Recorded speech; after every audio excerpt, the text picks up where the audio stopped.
시청자 여러분 안녕하십니까? 가장 빠른 종합 뉴스 뉴스큐 시작합니다. 국민의힘이 무제한 토론 필리버스터를 전격 철회하면서 이동관 방통위원장 탄핵안을 두고 여야 수싸움이 치열합니다. 국회 문턱을 넘은 노란봉투법과 방송 3법에 대해 대통령이 거부권 카드를 꺼내들지도 주목됩니다. 잠시 후 전국 대담에서 풀어보겠습니다. 네, 부쩍 추워진 날씨에 어린이를 중심으로 독감 환자가 폭증하고 있습니다. 겨울철 재유행을 피하려면 지금이 백신 접종 적기라고 하는데요. 또 수능을 앞두고 수험생들 건강관리에도 비상이 걸렸습니다. 잠시 뒤 가정의학과 교수와 함께 예방책들 하나씩 짚어보겠습니다.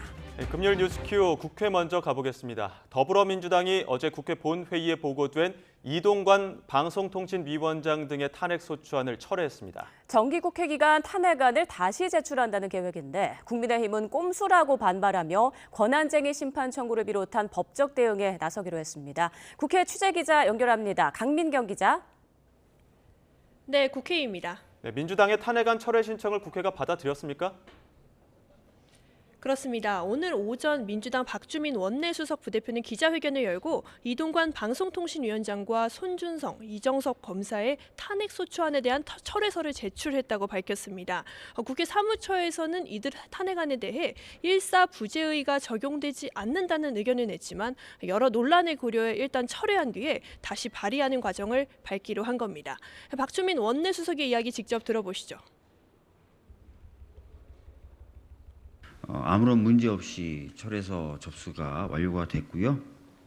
보도를 통해서 보시면 아시겠지만 의안가 등 국회 사무처에서는 일사부재의 적용 대상이 아니다라는 입장을 가지고 있습니다. 민주당은 애초에 김진표 국회의장을 설득해서 탄핵안 표결을 시도하려 했지만 의장실에서 여야 합의를 요구하면서 탄핵안 보고 72시간 이내 표결이 불투명해지자 전략을 바꾼 것으로 보입니다. 김진표 국회의장도 민주당의 철회 신청을 받아들였습니다. 민주당은 오는 30일과 다음 달 1일 이틀 연속 예정된 본회의에서 탄핵안을 재추진한다는 방침입니다. 국민의힘은 국회법 절차에 어긋나는 꼼수라며 곧바로 법적 대응에 나서기로 했습니다. 탄핵안 철회를 결재한 김진표 국회의장을 상대로 헌법재판소에 권한쟁의 심판을 청구하기로 했습니다. 직접 들어보시겠습니다. 저희들이 본회의에서 탄핵소추 안에 대해서 동의할 수 있는 저희의 동의권이 침해됐음을 이유로 국회의장을 상대로 권한쟁의 심판을 최대한 빠른 시간 안에 제기를 하고 탄핵안이 본회의에 보고된 순간 안건으로서 법적 효력이 발생했는데 철회하려면 거쳐야 하는 절차를 민주당이 어긴 꼼수를 김 의장이 받아줬다는 겁니다. 또 철회 과정 자체가 무료이므로 같은 내용의 탄핵안을 정기국회 기간 내에 다시 제출하는 것 자체가 일사부재의 원칙에 어긋난다는 취지의 가처분 소송도 함께 내기로 했습니다. 네, 그리고 민주당 등 야당의 단독 처리로 본회의를 통과한 이른바 노란봉투법, 또 방송 3법을 놓고도 공방이 이어지고 있죠. 그렇습니다. 국회를 통과해 정부로 이송된 법률안은 15일 이내에 공포해야 하는데 대통령은 의의가 있으면 국회의 제의 요구권, 이른바 거부권을 행사할 수 있습니다. 국민의힘 윤재호 원내대표는 노란봉투법은 경제의 추락을 불러올 망국적인 악법이고 또 방송 3법은 다음 선거를 노린 총선용 법안이라고 각각 비난했습니다. 어제 계획했던 무제한 반대 토론, 필리버스터를 철회한 만큼 윤석열 대통령에게 거부권 행사를 건의하기에 앞서 국민에게 이들 법안의 부당성을 설득한다는 계획입니다. 윤재호 원내대표의 발언입니다. 대통령께서 제2요구권을 행사하는 것은 쉽지 않는 정치적 결단임에 틀림없으나 많은 국민들께서 이 법안들만큼은 반드시 폐기되어야 한다는데 뜻을 같이 주시리라 믿습니다. 민주당은 어제 통과한 법안들에 대해 헌법이 보장한 노동 3권 보호와 또 언론 자유 신장에 중대한 진전을 이루었다고 평가했습니다. 정부 여당은 법안 논의 과정에서 반대만 일삼는 무능과 무책임으로 일관했다며 윤 대통령은 거부권을 행사할 명분도 또 이유도 없다고 주장했습니다. 홍익표 원내대표 회의의 발언도 직접 들어보시겠습니다. 대통령이 그동안 한 일이 너무 없어 습관성 거부권 행사라도 업적으로 삼으려는 것은 아니라면 국회 입법권을 존중해 법을 공포해야 합니다.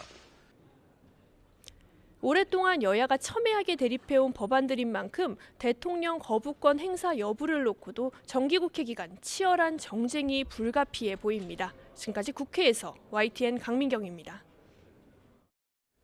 한덕수 국무총리가 노란봉투법과 방송 3법 강행 처리와 이동관 방송통신위원장과 검사 탄핵 추진에 대해 유감이라고 밝혔습니다. 대통령실은 공식 입장을 내지 않고 있지만 윤석열 대통령이 세 번째 거부권을 행사할 가능성이 커 보입니다. 취재기자 연결해 보겠습니다. 이승배 기자. 네, 정부 서울청사입니다. 네, 총리가 유감의 뜻을 밝혔죠? 네, 그렇습니다. 한덕수 국무총리의 유감 발언은 오늘 아침 국무회의에서 나왔습니다. 먼저 야당이 여당과 충분한 협의 없이 경제와 국민 생활에 심대한 영향을 끼칠 법안을 강행 처리했다고 운을 뗐습니다. 이동관 방통위원장 문제와 관련해서는 헌법이나 법률을 위반해야만 가능한 탄핵을 야당이 추진하고 있다고 지적했습니다. 노란봉투법과 방송 3법 처리 그리고 이동관 방통위원장 탄핵 추진에 대해서는 민생과 거리가 있고 사회적 갈등을 심화시키는 안건이라는 표현을 쓰면서 유감의 뜻을 밝혔습니다. 한 총리 발언 들어보겠습니다. 정부로서는 민생과 거리가 있는 사회적 갈등을 심화시키는 안건들이 충분한 숙의 없이 처리되는 상황이 참으로 답답하고 안타깝습니다. 그리고 유감스럽습니다. 한 총리는 그러면서 이번에 통과된 법안의 문제점과 부작용에 대해 각계각층의 의견을 수렴해 국익을 위한 방향이 무엇인지 심도 있게 검토하겠다고 강조했습니다. 총리실 관계자는 YTN과의 통화에서 법안이 통과된 만큼 기업과 노동계, 법조계 등을 아우르며 여러 의견을 다시 한번 종합해 수렴한 뒤 대통령에게 건의하겠다고 밝혔습니다. 네, 대통령실도 짧게 입장을 밝혔다고요? 네, 맞습니다. 대통령실은 이 사안에 대해 공식 반응을 자제하고 있습니다. 김대기 비서실장이 오늘 국회 운영위원회에서 이 노란봉투법에 대한 입장을 짧게 밝혔는데요. 원론적인 답변에 그쳤습니다. 직접 들어보겠습니다. 노란봉투법에 대한 대통령의 입장은 어떻습니까? 저희 대통령실에서는 이제 이송되어 오면 각계 의견을 쭉 다 듣고 검토해 보겠습니다. 하지만 이 내부적으로는 부정적 기류가 이미 형성됐습니다. 대통령실 관계자는 YTN과의 통화에서 이 경제에 미치는 영향이 크고 헌법에도 맞지 않는다는 인식이 있다고 밝혔습니다. 이 국정 운영에 부담이 크기 때문에 민주당 정권 때도 노란봉투법을 추진하지 않았다고도 지적했습니다. 이 가장 관심은 대통령이 제2요구권, 그러니까 거부권을 행사할지 여부인데요. 현재로선 거부권을 행사할 거란 전망이 우세합니다. 만약 거부권을 행사한다면 윤 대통령 취임 이후 세 번째가 됩니다. 해당 법안들은 다음 주 금요일쯤 정부로 이송될 것으로 보입니다. 이 국회 본회의를 통과한 법안이 정부로 이송되면 15일 안에 공포하거나 제의를 요구해야 합니다. 이 내각에서 해당 법안에 대해 제의 요구를 할지 검토한 뒤에 국무회의를 거쳐 대통령에게 최종 건의를 하게 됩니다. 지금까지 정부 서울청사에서 YTN 이승배입니다. 내년 총선을 앞두고 신당 창당을 모색하는 이준석 전 국민의힘 대표와 금태섭 전 민주당 의원이 김종인 전 국민의힘 비상대책위원장의 주선으로 만나 정치개혁 방안을 논의했습니다. 이 전 대표는 오늘 서울 모처에서 두 사람과 1시간여 비공개 오찬을 한 뒤 금 전 의원과 정치개혁을 주제로 대화할 기회는 처음이었다며 앞으로도 다양한 분들과 대화를 나눠가겠다고 SNS에 적었습니다. 현재 가칭 새로운 선택 창당준비위원장인 금 전 의원은 YTN과 통화에서 이 전 대표와 공통 관심사도 많고 생각이 일치하는 점도 많지만 또 차이가 나는 점도 있다며 두루두루 좋은 얘기를 나눴다고 말했습니다. 더불어민주당 이재명 대표는 높은 물가와 금리, 고유가 상황으로 국민 삶은 벼랑 끝에 몰렸지만 은행과 정유사들은 사상 최고의 수익을 거두고 있다며 횡재세 도입을 추진하겠다고 밝혔습니다. 이 대표는 오늘 최고위원회의에서 민생 위기를 극복하고 국민이 겪는 고통을 분담할 수 있도록 해야 한다며 이같이 말했습니다. 이어 은행권의 기여금 조성 또는 횡재세 도입으로 만들어지는 세원으로 고금리에 고통받는 국민 삶을 개선해야 한다고 강조했습니다. 네, 이동관 방송통신위원장 등의 탄핵 소추안 향배, 그리고 노란봉투법과 방송 3법에 대한 윤 대통령의 거부권 행사 여부를 두고 여야의 대치가 더욱 가팔라지고 있습니다. 관련 내용 포함한 정치권 주요 이슈, 강전의 변호사 김민아 시사평론가와 이야기 나눠보겠습니다. 두 분 어서 오십시오. 네, 안녕하세요. 어제 국회 본회의가 이 시간까지도 진행이 되고 있었고 저희도 필리버스터가 당연히 될 거로 예상을 하고 있었습니다만 전격적으로 발표된 이야기에 민주당도 허를 찔렸다 이런 이야기 나오거든요. 그 배경부터 다시 한번 짚어볼까요? 그러니까 민주당으로서는 이제 이동관 방통위원장 탄핵 소추안 그리고 이제 몇몇 검사들에 대한 탄핵 소추안을 같이 이제 발의를 한 그런 상태였죠. 예. 그러면서 노란봉투법하고 이제 방송법 개정안을 같이 이제 발의를 한 거였는데.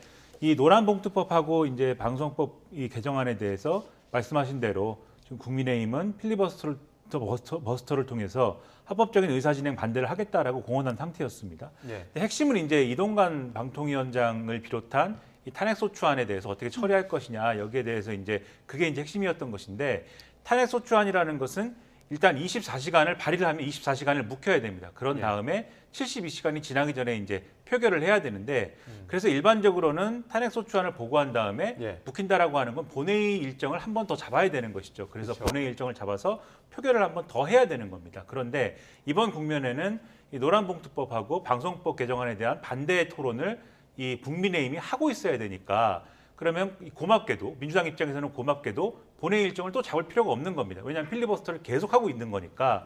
그러면 24시간은 그 필리버스터를 하는 일정으로 계속 때우고 그리고 나서 자연스럽게 탄핵소추안에 대한 표결은 민주당이 이제 수적 우세를 앞세워서 그냥 하면 되는 거니까 본회의 일정을 따로 잡을 필요가 없어서 참 편리한 일정이다 이렇게 접근할 수가 있었던 것인데 국민의힘은 그런 차원에서 이제 필리버스터를 진행하기보다는 어차피 노란봉투법이나 방송법 개정안의 경우에는 대통령이 앞서도 쭉 보셨지만 이 거부권을 행사할 가능성이 상당하고 그래서 이것에 대해서 반대 토론을 하기보다는 이 탄핵소추안을 막는다는 차원에서 필리버스터를 중단을 해서 이 본회의 일정을 다시 잡을 필요성을 만들고 그래서 일단은 본회의를 중단이라기보다는 본회의를 그 시간에 끝내는 것으로 일단은 전략을 잡은 것이죠. 그럼으로 인해서 본회의 일정을 다시 잡아야 되는 필요성이 생긴 것인데 그러면 본회의 일정은 국회의장이 그러면은 이 본회의를 소집을 해야 되거든요. 근데 국회의장의 입장에서는 민주당이 이 탄핵소추안을 우리는 그럼 처리를 해야겠으니 본회의 일정을 잡아주십시오라고 요청하는 거에 대해서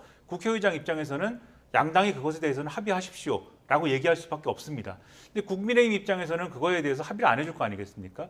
그러니까 이제 국민의힘이 이제 칼자루를 다시 가져간 것 같은 모양새가 되니까 그러니까 이제 민주당이 이제 허를 찔렸다 이런 얘기들을 지금 하고 있는 것이죠. 예, 이게 상황이 굉장히 복잡하긴 한데 그러니까 민주당의 의석수로 어찌됐든 노란봉투법과 방송 3법은 통과할 가능성이 크니까 그건 어떻게 컨트롤이 안 되는 부분에 대해서는 포기를 하고 그리고 나서 지금 당장 컨트롤할 수 있는 이제 이동관 방통위원장의 탄핵소추안은 일단은 좀 취소하는 방향으로 그렇게 좀 전략을 잡았는데 그러니까 지금 뭐 홍익표 민주당 원내대표 여러 시나리오 충분히 예상을 하고 있었다라고 하지만 지금 국민의힘 안에서도 이러한 발표가 될 거라는 건 전혀 모르고 필리버스터를 준비하고 있었다는 거 아닙니까? 예, 아무래도 그런 것으로 보입니다. 왜냐하면 모든 가능성에 대해 생각했다라고 하기에는 국민의힘에서도 이 필리버스터 준비하면서 의원과 보좌진들이 굉장히 오랫동안 노력을 해온 것이 다 알려져 있었고 또 민주당에서도 이렇게 필리버스터가 철회될 거라고까지는 생각하지 못했던 것 같아요. 왜냐하면 철회까지 생각을 했다면 오늘 자신들이 이제 탄핵안에 냈던 거를 철회를 하지 않았습니까? 이 부분에 대해서 사실은 국민의힘에서 뭐라고 얘기할지에 대해서 좀 예상이 되는 부분들이거든요. 지금 국회법에서 조항이 2개가 나눠져 있기 때문에 조금 이따 말씀드리겠지만 근데 거기에 대해서 처음부터 제대로 된 답변을 하지는 못한 부분들이 있어요. 그래서 모든 시나리오를 생각을 했다라고 하기에는 좀 전격적으로 이루어졌던 부분들이 아닌가 그렇게 생각이 듭니다. 예, 어찌됐든 간에 이제 탄핵소추안은 자진 철회를 하고 지금 재추진을 시사하고 있습니다.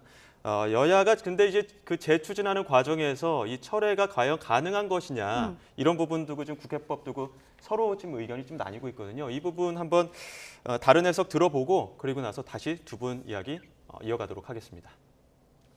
네. 24시간 이후 72시간 이내 표결해야 되는 시간이 보고 시점을 기준으로 시작이 되는데 그 의제가 아니고 그게 무엇입니까? 탄핵안은 보고되는 시점을 기준으로 이미 법적인 효력이 발생하는 겁니다. 그리고 의제가 아니라면 72시간 이후에 어떻게 폐기가 됩니까? 72시간 동안 처리를 안 하면 이건 뭔가 부결의 의미로 봐야 된다라고 해서 좀 포함을 시켜야 된다. 가결이나 부결 둘 중에 하나의 의미로 이렇게 그런 논란이 있었던 거예요. 근데 지금 말씀드린 이 철회라는 것은 아예 논의가 되기 전에 철회가 된 것이기 때문에 일사부재의에 해당할 수가 없죠. 그러니까 일사부재의라는 용어의 정의에도 안 맞아요. 일사부재 용어의 정의와도 안 맞다 이렇게 얘기는 했는데 이 부분 다시 한번 좀 해석을 해야 될 것 같아요. 네, 이게 지금 국회법에 조항이 2개가 있습니다. 먼저 90조에서는 의안과 동의의 철회라는 것이 있고요. 130조에서는 탄핵 소추의 발의에 대한 내용이 있습니다. 이 2개의 규정에 대한 좀 해석이 필요할 것 같은데 일단 민주당에서 얘기하는 부분을 먼저 말씀을 드릴게요. 지금 이동관 방송통신위원장에 대한 탄핵 소추안이 발의는 된 상황입니다. 그래서 90조, 국회법 90조 1항에 있어서는 의원은 그가 발의한 의안 또는 동의를 철회할 수 있다라고 되어 있어요. 근데 2항에 가면은 이게 의제가 되었다면 본회의에서 동의를 받아야만 철회가 가능합니다. 네, 그렇다면 이것이 의제가 된 것이냐라는 문제가 생기는데요. 여기에서 130조에서는 탄핵 소추의 발의에 대한 규정이 있는데 여기가 이제 국민의힘에서 이야기를 하는 부분입니다. 국민의힘에서 뭐라고 얘기를 하냐면 탄핵 소추안 같은 경우에는 일반적인 의안과는 달리 이게 국회 본회의에 보고된 이후로 24시간 이후 72시간 이내에 여기에 대해 무기명으로 투표를 하도록 규정이 되어 있거든요. 근데 이미 어저께 국회에서 이 탄핵 소추안에 대한 이야기가 이미 발의가 되어 있는 상황입니다. 그렇다면 이게 의제가 된 것이냐 아니냐의 문제가 있는데 90조에서 봤을 때는 의제가 되지 않았다라고도 볼 수 있는 거예요. 근데 국민의힘에서는 무슨 얘기를 하냐면 이게 일반적인 의안이 아니라 탄핵소추에 관한 부분이고 탄핵소추에 대한 것은 반드시 24시간 이후 72시간 이내에 이거를 표결을 하면서 표결하지 않으면 이게 폐기가 되도록 지금 규정이 되어 있거든요. 그러니까 말하자면은 일반법과 특별법의 관계라고 볼 수 있을 것 같은데요. 이게 조금 어려운 얘기입니다만 국회법 내에서 민주당이 이야기하는 것은 일반적인 조항의 이야기입니다. 일반적인 의안이 올라왔을 때. 그리고 국민의힘이 얘기하는 건 이건 일반적인 의안이 아니라 탄핵소추안이잖아. 탄핵소추안이기 때문에 그게 아니라 보고된 때로부터 이것은 바로 의제가 된 것이라고 봐야 한다라고 지금 이야기를 하고 있는 겁니다. 조금 어렵죠? 네, 지금 말씀하신 것도 좀 어려운 부분이 있어서 그러니까 어제 본회의에 이제 탄핵소추안이 보고가 됐습니다. 네. 민주당의 주도로. 그러니까 보고가 돼 있는 상황에서 이제 국민의힘은 72시간 지나면은 자동 폐기니까 다시 보고할 수 없다 이런 입장인 거고 민주당은 보고만 됐지 상정된 게 아니기 때문에 철회하고 나서 다시 보고할 수 있다 이런 입장이거든요. 그렇죠? 그러니까 철회를 어떻게 해야 되느냐? 철회를 하기 위해서 본회의를 다시 열어야 되는 것이냐? 그쵸, 아니면 철회하는 부분에서 국민의힘 동의가 필요하다는 게 국민의힘 입장인 거죠. 본회의에서 철회해야 되는 것이냐 아니면 국회 의사국에다가 서류를 내면 그냥 철회가 되는 것이냐 요 의견의 차이인 것인데 지금 말씀해 주신 것처럼 국민의힘은 본회의를 열어서 거기서 철회를 해야 된다라는 이제 주장인 것이고 민주당은 우리가 국회 의사과에다가 제출을 하면은 거기서 바로 철회가 되는 것이다. 이제 이 주장을 하는 것이죠. 그리고 지금 한동훈 법무장관은 지금 이 재추진하는 부분에 대해서 4.4.5입을 언급하기도 했는데 이 부분에 대해서 어떻게 생각하세요? 근데 저는 거기서 벼랑간 한동훈 법무부 장관이 이제 왜 나오느냐라는 좀 의문이 있습니다. 그리고 4.4.5입이라고 하는 거는 과거에 이제 예를 들면 의사정족수, 의결정족수 뭐 그게 이제 그거 가지고 사기친 얘기지 않습니까? 그러니까 이거하고는 맞지 않는 것이고 지금 이제 변호사님이 설명을 해주셨는데 뭐 법을 전공하신 변호사님의 설명입니다. 저는 이제 법을 전공하지는 않아서 이 부분에 대해서는 명쾌한 어떤 법적인 얘기를 하시기는 어렵습니다만은 이게 아마 지금 들으신 분들도 이게 직업이 아니신 분들은 굉장히 무슨 얘기야 하실 거예요. 그리고 이게 국회의원들 불러도 다들 이 국회법에 대해서 제멋대로 각자의 해석을 지금 할 겁니다. 그만큼 이게 좀 애매한 얘기이기 때문에 결국은 이제 결국은 지금 권한쟁의 심판 청구한다고 하는데 국민의힘에서는 헌법재판소 가야 결국은 결론이 날 얘기거든요. 그런데 지금까지 헌법재판소에서 국회에서 이런 절차 가지고 뭐 왈가왈부하면서 한쪽에서 다른 쪽에서 한 거 가지고 특히 지금 같은 경우는 국회의장이 지금 수리를 한 것이기 때문에 이 국회의장의 행위에 대해서 권한쟁의 심판해야 되는데 헌법재판소가 그거에 대해서 틀렸다고 한 적이 거의 없거든요. 그러면 아마 제 생각에는 제가 법을 전공하지 않았지만 헌법재판소가 이게 지금 잘못됐다라고 할 가능성은 크지 않은 것 같습니다. 그런데 지금 상황에서 법무부 장관이 이게 4.4.5입이다라고 하는 게 경솔한 얘기가 아닐까 저는 그런 생각이 상당히 들거든요. 예. 그리고 한동훈 법무부 장관이 지금까지 이렇게 좀 예민할 수 있는 문제, 오히려 말을 하는 게 오히려 상당히 좀 경솔한 문제가 되는 거에 대해서 너무나 적극적으로 의사표명을 많이 하고 있어요. 그렇다고 하면은 예. 사람들이 볼 때는 오히려 한동훈 법무부 장관이 어떤 정치적인 그러한 의도를 가지고 뭔가 여당의 편을 들기 위해서 여당 쪽에 서기 위해서 저런 거 얘기하는 거 아니냐 이런 의심을 계속 살 수 있는 거 아니겠습니까? 예. 그리고 그런 의심을 사다 보면은 한동훈 법무부 장관은 정치를 하려고 하는 거 아니냐 이런 얘기로 갈 수 있는 건데 법무행정이라는 게 또 그런 거하고는 계속 거리를 둬야 되는 어떤 그런 것들이 많지 않습니까? 그래서 저는 이렇게 좀 섣불리 이런 문제에 대해서 자꾸 얘기를 하기보다는 이런 특히나 국회법의 어떤 절차나 이런 것에 대해서는 좀 말을 아끼는 게 좋지 않을까 하는 생각이 들고요. 예. 무엇보다도 여당이 법적인 절차를 지금 제기하면서 법적 절차를 지금 한다고 하니까 좀 그 결과를 기다려보겠다 이렇게 얘기하는 게 맞는 답변이 아닐까 싶습니다. 어려운 부분이 있습니다. 근데 오늘 이제 한동훈 장관 예결이 나와서 언급한 부분들 좀 보면, 그러니까 이제 국회법에 따르면 안건 상정이 아니라 보고 때부터 효력이 발생하는 게 맞다. 이게 이제 탄핵사주 보고 시점부터 효력이 발생하는 게 맞느냐 이런 질문에 지금 한동훈 장관이 답변을 한 거거든요. 네. 이 부분에 대해서 어떻게 보세요? 네, 아마 한동훈 장관이 지금 답변을 한 것은 개인적으로 이제 해석을 예. 한 것에 대한 이야기지 않을까. 뭐 법무부 장관으로서 얘기했다라고 보기 좀 어려울 것 같고 그 해석이 아까 제가 말씀드린 것처럼 국민의힘과 비슷하게 이 법률을 해석을 했던 것이 아닌가 싶습니다.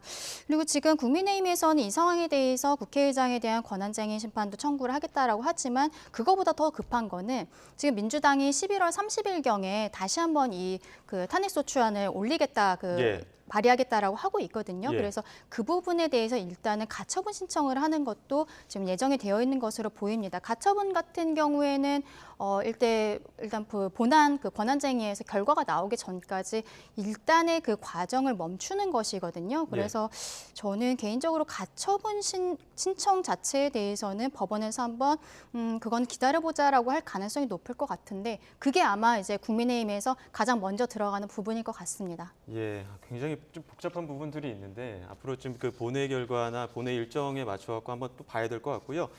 주제를 조금 넘겨서 지금 야당 주도로 국회 통과한 노란봉투법 그리고 방송 3법 이거 지금 어떻게 될지도 궁금한데 이게 지금 일단은 국민의힘은 윤 대통령에게 제2요구권, 그러니까 거부권 행사 건의하겠다 했고 대통령실도 공식적인 입장은 아니지만 거부권을 행사할 것으로 지금 관측이 되고 있거든요. 이 부분에 대해서 대통령실의 부담이 어떤 카드로 작용을 할까요? 그러니까 여기에 대해서 지금 대통령실이 거부권을 행사하지 않는 것이 지금까지의 어떤 태도로 보면은 만약에 거부권 행사하지 않는다라고 하면 그게 더 이상한 상황입니다. 왜냐하면 지금까지 계속 언론을 통해서 그리고 직간접적으로 이 노란봉투법은 뭐 위헌 소지가 있고 여러모로 이제 안 맞는 법안이다라는 취지의 얘기를 계속 해왔고 방송법 개정안에 대해서도 비슷한 태도의 얘기를 대통령실 관계자라든가 뭐 직간접적으로 해왔거든요. 총리실도 방금 직전에 유감을 표한 얘기도 지금 취재기자 통해서 듣기도 했고요. 그렇죠. 그런 얘기를 해왔기 때문에 거부권 행사는 매우 이제 유력한 어떤 시나리오다라고 생각이 되는데 여기에 대해서 방금 이제 총리가 한 어떤 발언이라든가 이런 거에 대해서는 저는 좀 의문이 있는 게 노란봉투법이라든가 방송법 개정안의 내용이나 이런 것들은 사실 오늘 우리가 갑자기 알게 된 내용은 아닙니다. 그러니까 심지어 이거는 문재인 정권 이전에도 사실은 논의가 됐던 내용이고요.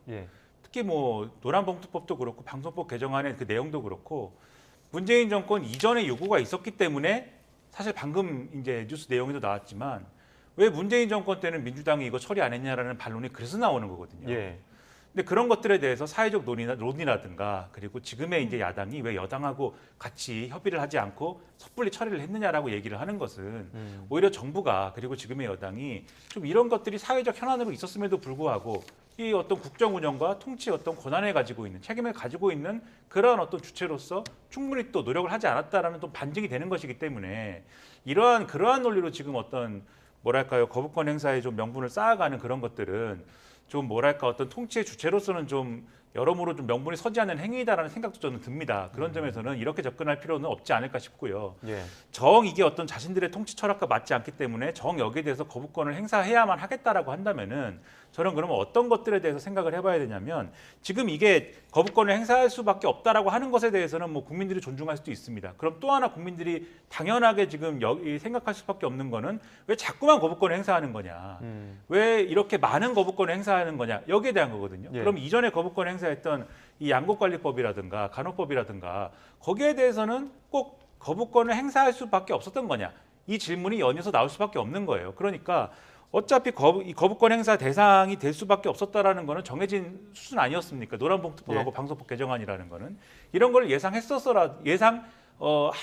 할 수 있었다라면은 오히려 그 이전에 양곡관리법이라든가 간호법 개정안의 경우에는 이 거부권 행사를 안 할 수도 있었던 거잖아요. 그러니까 이렇게 모든 법안에 대해서 거부권을 행사하는 거에 대해서는 지금 이 대통령실이라든가 지금 여당의 입장에서는 사실은 별다른 명분으로 내세울 만한 어떤 논리는 없는 거예요. 그런 점들을 돌아보지 않으면 안 되는 상황이다라는 걸 인식을 해야 된다는 겁니다. 그 야당의 입법권 강행 그리고 대통령의 거부권 강행. 네. 이게 지금 쳇바퀴들도 돌아가다 보니까 양쪽 모두에 좀 부담이 가중될 것 같긴 하거든요. 네, 지금 정치 지형이 계속 강대강으로 가고 있어서 이런 상황이 벌어지는 것 같습니다. 지금 예.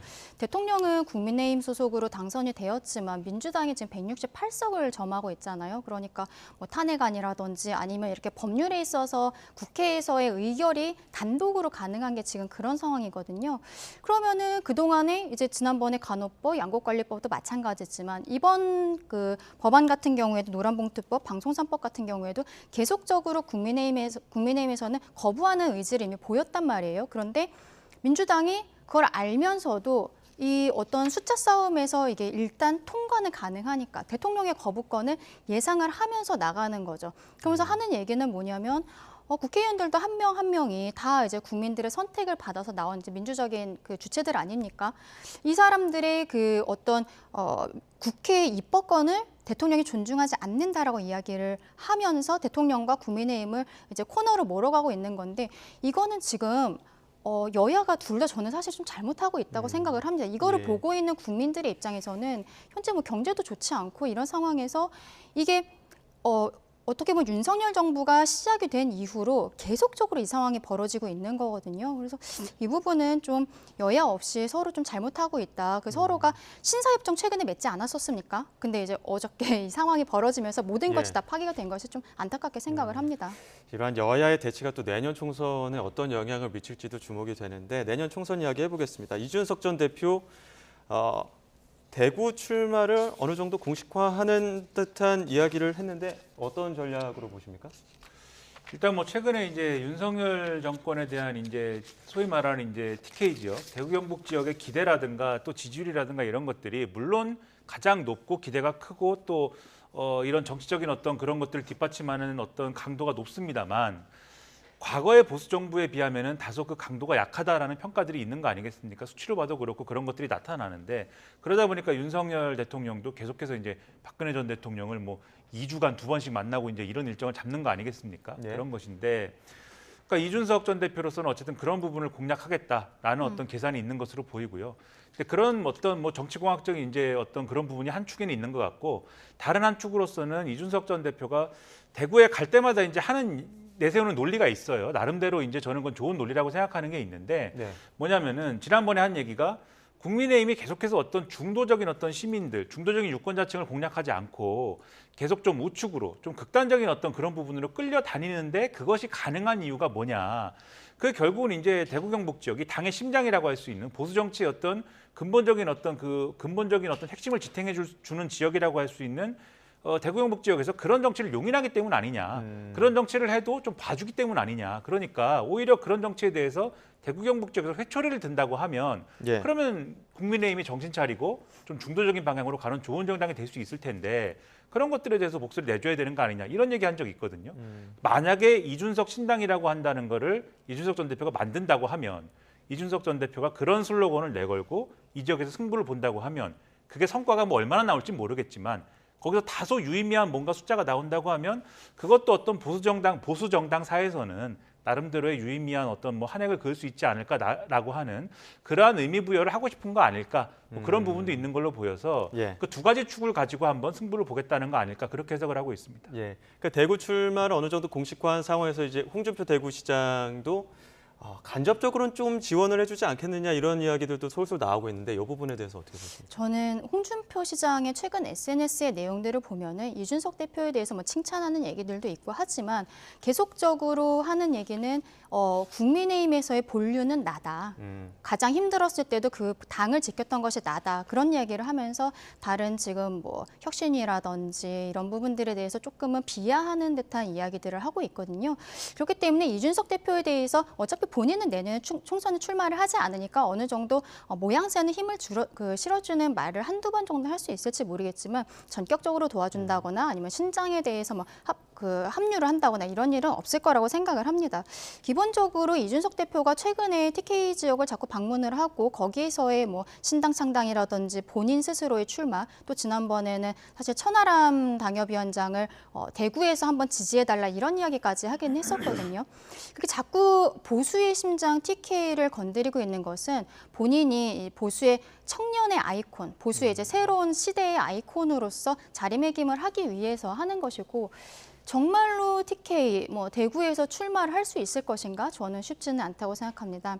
이분이 신당을 창당하는 것도 뭐 쉬운 일은 아니겠고 본인이 당협위원장이었던 노원에서 당선되는 것은 사실은 더 어려운 일인데 TK 같은 경우에는 지금 어떻게 보면은 유승민 전 대표에 대한 것들을 좀 생각을 해보면 지난 대선 과정에서 보수의 심장 TK에서 유승민 대표에 대해서 배신자의 아이콘이 너무 컸습니다. 그동안의 그 과정에 있어서 주류가 아니라 바깥에서 당을 오히려 치는 모습들을 보였거든요. 근데 그 모습을 지금 이준석 대표가 보여주고 있어요. 그래서 다른 곳도 아니고 TK에서 본인이 출마를 한다면 국민의힘으로 나갈 수 있을지는 잘 모르겠습니다만 신당이든 무소속이든 간에 당선 가능성은 쉽지 않을 거고 근데 그럼에도 불구하고 자꾸 TK에서 만약에 정말로 출마를 한다면 그거는 어떤 프레임을 만들려고 하는 거죠. 마치 예전에 노무현 대통령이 되지 않는 곳에서 출마하는 것으로 프레임을 만들었던 것처럼 그런 지금 이미지 메이킹이 아닌가 좀 생각이 듭니다. 예, 그런 가운데 또 오늘 주목되는 만남이 있었습니다. 이준석 전 대표 그리고 금태섭 새로운 선택 창당준비위원장이 김종인 전 비대위원장과 만났는데 김 전 비대위원장 두 사람이 지향하는 바가 같다 이렇게 밝혔습니다. 한번 들어보시죠. 지난주에 지금 새로운 저희 정치 세력을 만들겠다고 그러기 때문에 그 사람이 지향하는 바가 똑같잖아요.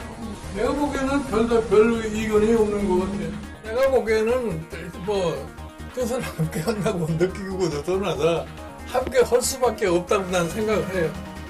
그 사람들이 다 합리적인 사람들이기 때문에.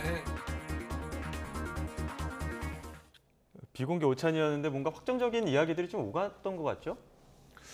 글쎄요, 확정적인 것도 있고 뭐 그렇지 않은 것도 있을 것 같은데 왜냐하면은 아직 이준석 전 대표가 뭐 앞서 변호사님 말씀하셨듯이 신당을 할지 말지 그것에 대해서 뭐 12월 말에 뭐 결단하겠다는 거 아니겠습니까? 예. 그런 점들이 있기 때문에 뭐 어디까지 확정적인 거냐는 뭐 실제로 내용을 봐야 알겠죠. 그런데 지금 이제 김종인 전 위원장이 하는 두 사람이 뭐 별 차이가 없을 것이다라고 하는 여러 가지 말씀들은 뭐 김종인 전 위원장 뭐 언론의 표현으로는 뭐 킹메이커다 뭐 이런 얘기도 하고 뭐 했는데 일종의 메이킹이 있는 거죠. 김종인 전 위원장의 그 둘이 이제 함께 했으면 한다는 좀 그런 어떤 바람이 섞인 말씀이 있는 것이고 제가 볼 때는 이제 이준석 전 대표가 만약에 이제 신당을 한다고 하는 전제를 갖고 얘기를 한다면 그 신당의 방향이 좀 두 갈래 길이 있는 것 같아요. 그래서 만약에 금태섭 전 의원이랑 같이 하는 길로 간다고 하면은 그건 흔히 말하는 제3지대 신당 그러니까 제3지대 신당이라고 하면은 양당의 이제 좀 양당과는 별도의 어떤 공간을 크게 가져야 되는 그러한 신당의 형태가 돼야 되는 거지 않습니까? 이런 형태의 신당이 있는 것이고 그게 아니라 지금 이준석 전 대표가 그동안 말해온 제가 앞서 말씀드린 뭔가 이제 대구 경북 지역에서 뭐 승부를 먼저 봐야 되는 이게 과거에 좀 완전히 같진 않지만 좀 비슷한 모델로 얘기하면은 저 2008년에 친박연대 비슷한 그런 형태 좀 보수 정당을 갈라서 가는 그러한 모델이라고 한다면은 그거는 이제 금태섭 전 의원 등의 구상과는 좀 다른 거거든요. 그래서 어디로 갈 거냐에 대한 이제 구상이 갈리는 점인데 아직 확정됐다고 보기가 어려운 거거든요. 그래서 어디로 갈 거냐에 대해서는 아직 결정할 시간이 남았기 때문에 오늘의 만남으로 그것이 확정되지는 않았을 것이다 이렇게 봅니다. 예, 그 비명계 인사들 접촉하는 거에 대해서 김종인 전 위원장 그거 논의할 필요도 없다 이렇게 얘기했는데 그건 어떻게 보십니까?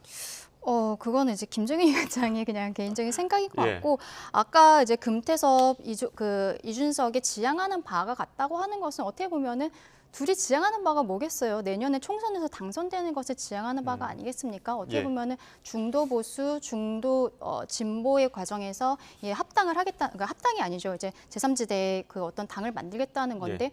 근데 과거에도 생각해 보면은 그런 당으로도 나름대로 성공을 했던 게 안철수 의원이 했었던 국민의당입니다.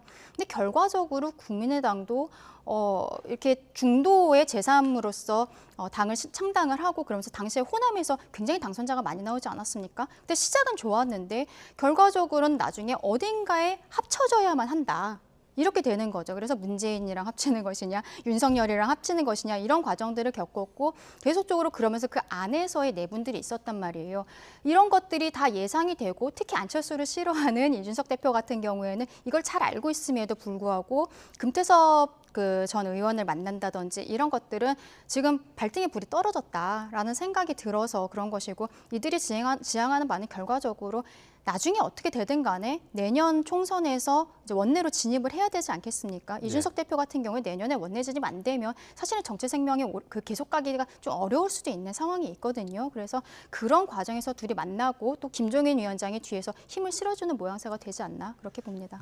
여기에 대해서 한마디만 조금 덧붙이면 지금 김종인 전 위원장이 이제 비명계 얘기를 한 것은 그러니까 이른바 이제 또 저런 당에 지금 말씀하셨듯이 과거에 이제 제3당들이 실패했던 이유 중에 하나는 그 제3당들이 또 신선한 이미지로 계속 쭉 밀고 갈 수 있어야 되는데 그렇지 못했던 이유가 있거든요. 그게 왜냐하면 양당에서 공천에서 탈락했던 사람들이 여기에 합류하면서 그 신선했던 이미지가 무너진 측면이 하나가 있습니다. 그래서 지금 김종인 전 위원장이 얘기하는 거는 만약에 민주당에서 공천 탈락한 이른바 비명계들이 여기 합류하는 그런 방식으로 됐을 경우에는 그러면 이게 신선도가 떨어지는 정당이 되기 때문에 그게 이제 여러모로 이제 제3정당으로서의 이미지가 훼손된다는 말인데 그게 반대로 얘기하면 국민의힘의 경우에도 마찬가지입니다. 국민의힘에서 공천 탈락한 TK 인사들이 이준석 신당에 만약에 합류하게 되면은 마찬가지로 이게 훼손되거든요. 그러면 결과적으로 이준석 신당에 합류할 사람이 어디서 오는 거냐. 그 사람들이 없을 수도 있는 겁니다. 결론적으로. 그러면 어떤 경우든 간에 이준석 신당이 갈 길은 굉장히 가시밭길이에요. 그럼에도 불구하고 가는 거냐. 이 결단이 상당히 어려운 결단이다. 그럼에도 불구하고 하는 거냐. 이 지켜볼 문제라는 것이죠. 민주당 얘기도 해야 될 것 같습니다. 지금 이재명 대표 향해서 험지 출마론 계속 나오고 있고 친명에서도 조금 나오는 것 같고 비명에서도 좀 여러 번 나오는 것 같은데 최근에 그 정성호 의원, 친명계 좌장이라고 불린 정성호 의원이 험지 출마라는 건 정치 그만두라는 소리다. 뭐 이렇게 이야기를 해서 이게 꼭 그 이재명 대표의 어떤 메시지와 함께 봐도 되겠느냐 이런 해석도 나오고 있는데 여기에서는 어떻게 생각하십니까?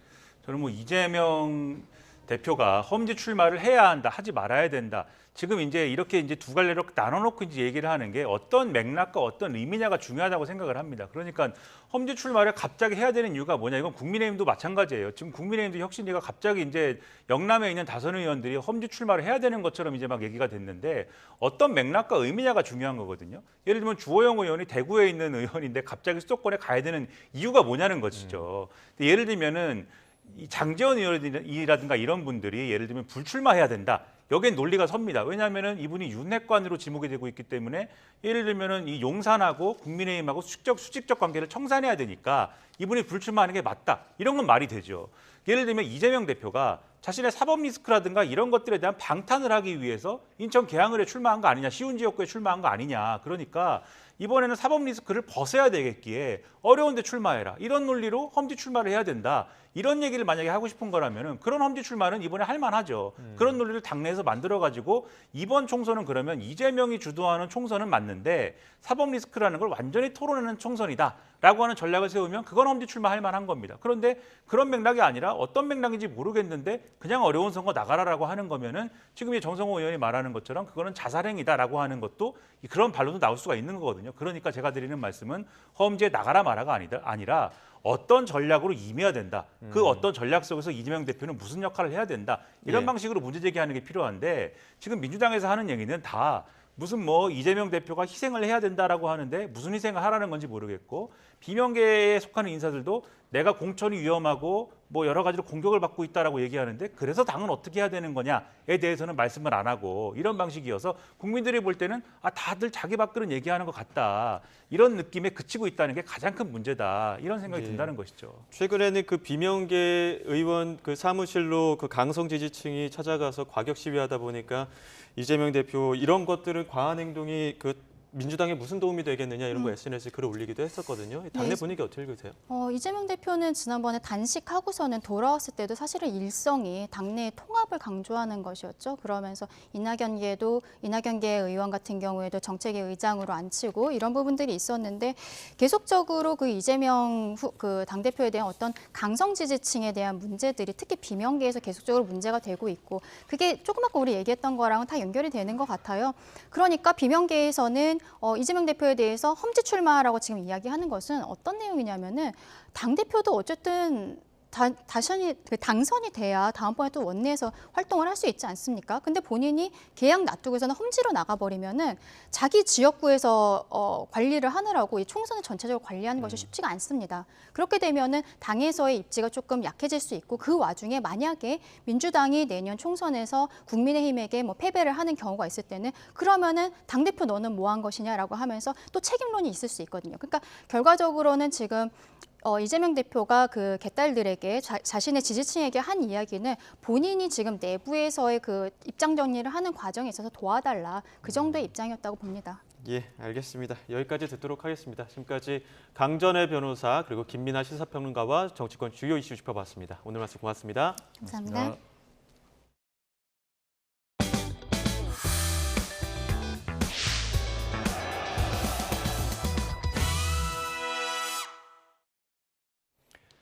김포시 서울 편입의 득실을 따져보는 YTN 연속 보도. 이번엔 쓰레기 매립지 문제를 다뤄봅니다. 김포시는 공식적으로 편입과 매립지 문제는 무관하다고 밝혔지만 서울시의 쓰레기를 받아줄 매립지 유치설은 계속되고 있습니다. 서울의 입장에선 대체 매립지 문제가 발등에 불이기 때문인데요. 이준엽 기자가 정리했습니다. 편입 논란이 불거진 뒤 처음으로 이뤄진 서울시장과 김포시장의 만남. 편입 대가로 김포시의 쓰레기 매립장이 유치될 수 있느냐는 질문이 이어졌습니다. 두 사람 모두 구체적 언급은 피했지만 답변의 분위기는 묘하게 달랐습니다. 김포 측은 권한이 아니라며 답을 안 했지만 수도권 매립지는 저희 김포의 권한이 아니기 때문에 제가 뭐 말씀드릴 일은 없습니다. 서울시장은 가능성이 없다곤 하지 않았습니다. 주민 기피 시설을 주변에 논의되는 지자체에 넘기거나 할 생각은 없습니다. 그러니까 그럴 가능성은 매우 적다. 가장 큰 혐오 시설로 꼽히는 쓰레기 매립장의 김포 유치 문제가 나오는 건 서울시에 남은 시간이 별로 없기 때문입니다. 여의도 6배 정도, 단일로는 세계 최대 규모의 수도권 매립지입니다. 30년 넘게 서울, 경기, 인천 지역의 쓰레기를 받아왔지만 이제 서둘러 대체지를 물색해야 하는 상황입니다. 수도권 매립지의 운영은 서울과 경기도, 인천시 등의 협의로 결정되지만 결정적인 매립 승인권은 전적으로 인천시에 있습니다. 그런 인천시가 3년 뒤인 2026년까지 무조건 매립지 운영을 끝내겠다는 입장이고 이는 윤석열 대통령의 대선 공약이기도 합니다. 매립지 문제를 해결하면 대체 매립지 만들어야 되는 건 당연한 거 아닙니까? 대통령께서도 공약을 했고. 그러나 대체 매립지 선정은 난항을 겪고 있습니다. 재작년 2차례 공모에서 2,500억 특별지원금 등 가진 유인책에도 불구하고 매립지를 유치하겠다고 나선 지자체는 단 한 곳도 없었습니다. 이에 아직 사용하지 않은 수도권 매립지 일부가 걸쳐 있고 비교적 여유부지도 많은 김포가 서울 편입을 고리로 기존 매립지 이용 연장이나 대체지 유치를 통해 해결사를 자처할 수 있다는 전망이 스멀스멀 나오는 겁니다. 쓰레기 매립장 김포에 있잖아요. 서울에 편입되면 서울에서는 자유롭게 할 수 있거든요. 서울로 편입되면서 수도권 매립장보다는 이득이 되는 게 더 많기 때문에 그 정도는 감수해야 한다고 생각합니다. 선례가 없는 것도 아닙니다. 김포시는 앞서 지하철 5호선 연장을 대가로 서울 강서구의 골칫거리였던 방화 차량기지와 건설 폐기물 처리장을 떠안기로 했습니다. 혹여 김포시가 반대해도 만약 편입된다면 도시계의 권한을 대부분 서울시가 가져간다는 변수도 있습니다. 김포구로 되는 순간 도시기본계획의 수립 및 승인권자는 서울시장으로 바뀌게 됩니다. 여기에 더해 벌써 지역 주민의 거센 반대에 부딪힌 서울 상암동 소각장 설치 사업이 김포 편입의 협상 테이블에 오를 수 있다는 관측마저 나오고 있습니다.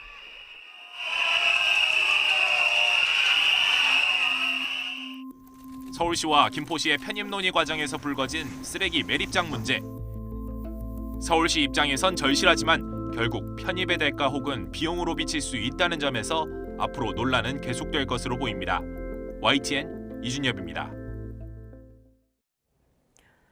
네, 서울 지하철 1차 파업이 잠시 뒤인 오후 6시에 끝납니다. 이틀 동안 이루어진 경고성 파업이었는데 이번 파업 기간에 공식 협상은 재개되지 않았습니다. 취재기자 연결해서 자세한 상황 알아보겠습니다. 최기성 기자. 네, 전국부입니다. 네, 이제 1시간 조금 더 있으면 파업이 끝난다고 하는데요. 오늘 퇴근길에는 큰 영향 없을까요? 네, 파업 구간은 서울교통공사가 운영하는 1호선부터 8호선입니다. 퇴근 시간이 6시부터 파업이 끝나서 오늘 퇴근길에는 큰 영향은 없을 전망입니다. 출퇴근 시간을 제외하면 운행률은 80% 수준을 유지하고 있습니다. 노사가 체결한 필수 유지 협정을 따르기 때문에 어제와 오늘 출근 시간인 오전 7시부터 9시 사이는 정상 운행했습니다. 하지만 어제 퇴근 시간에는 시민들이 불편을 겪었습니다.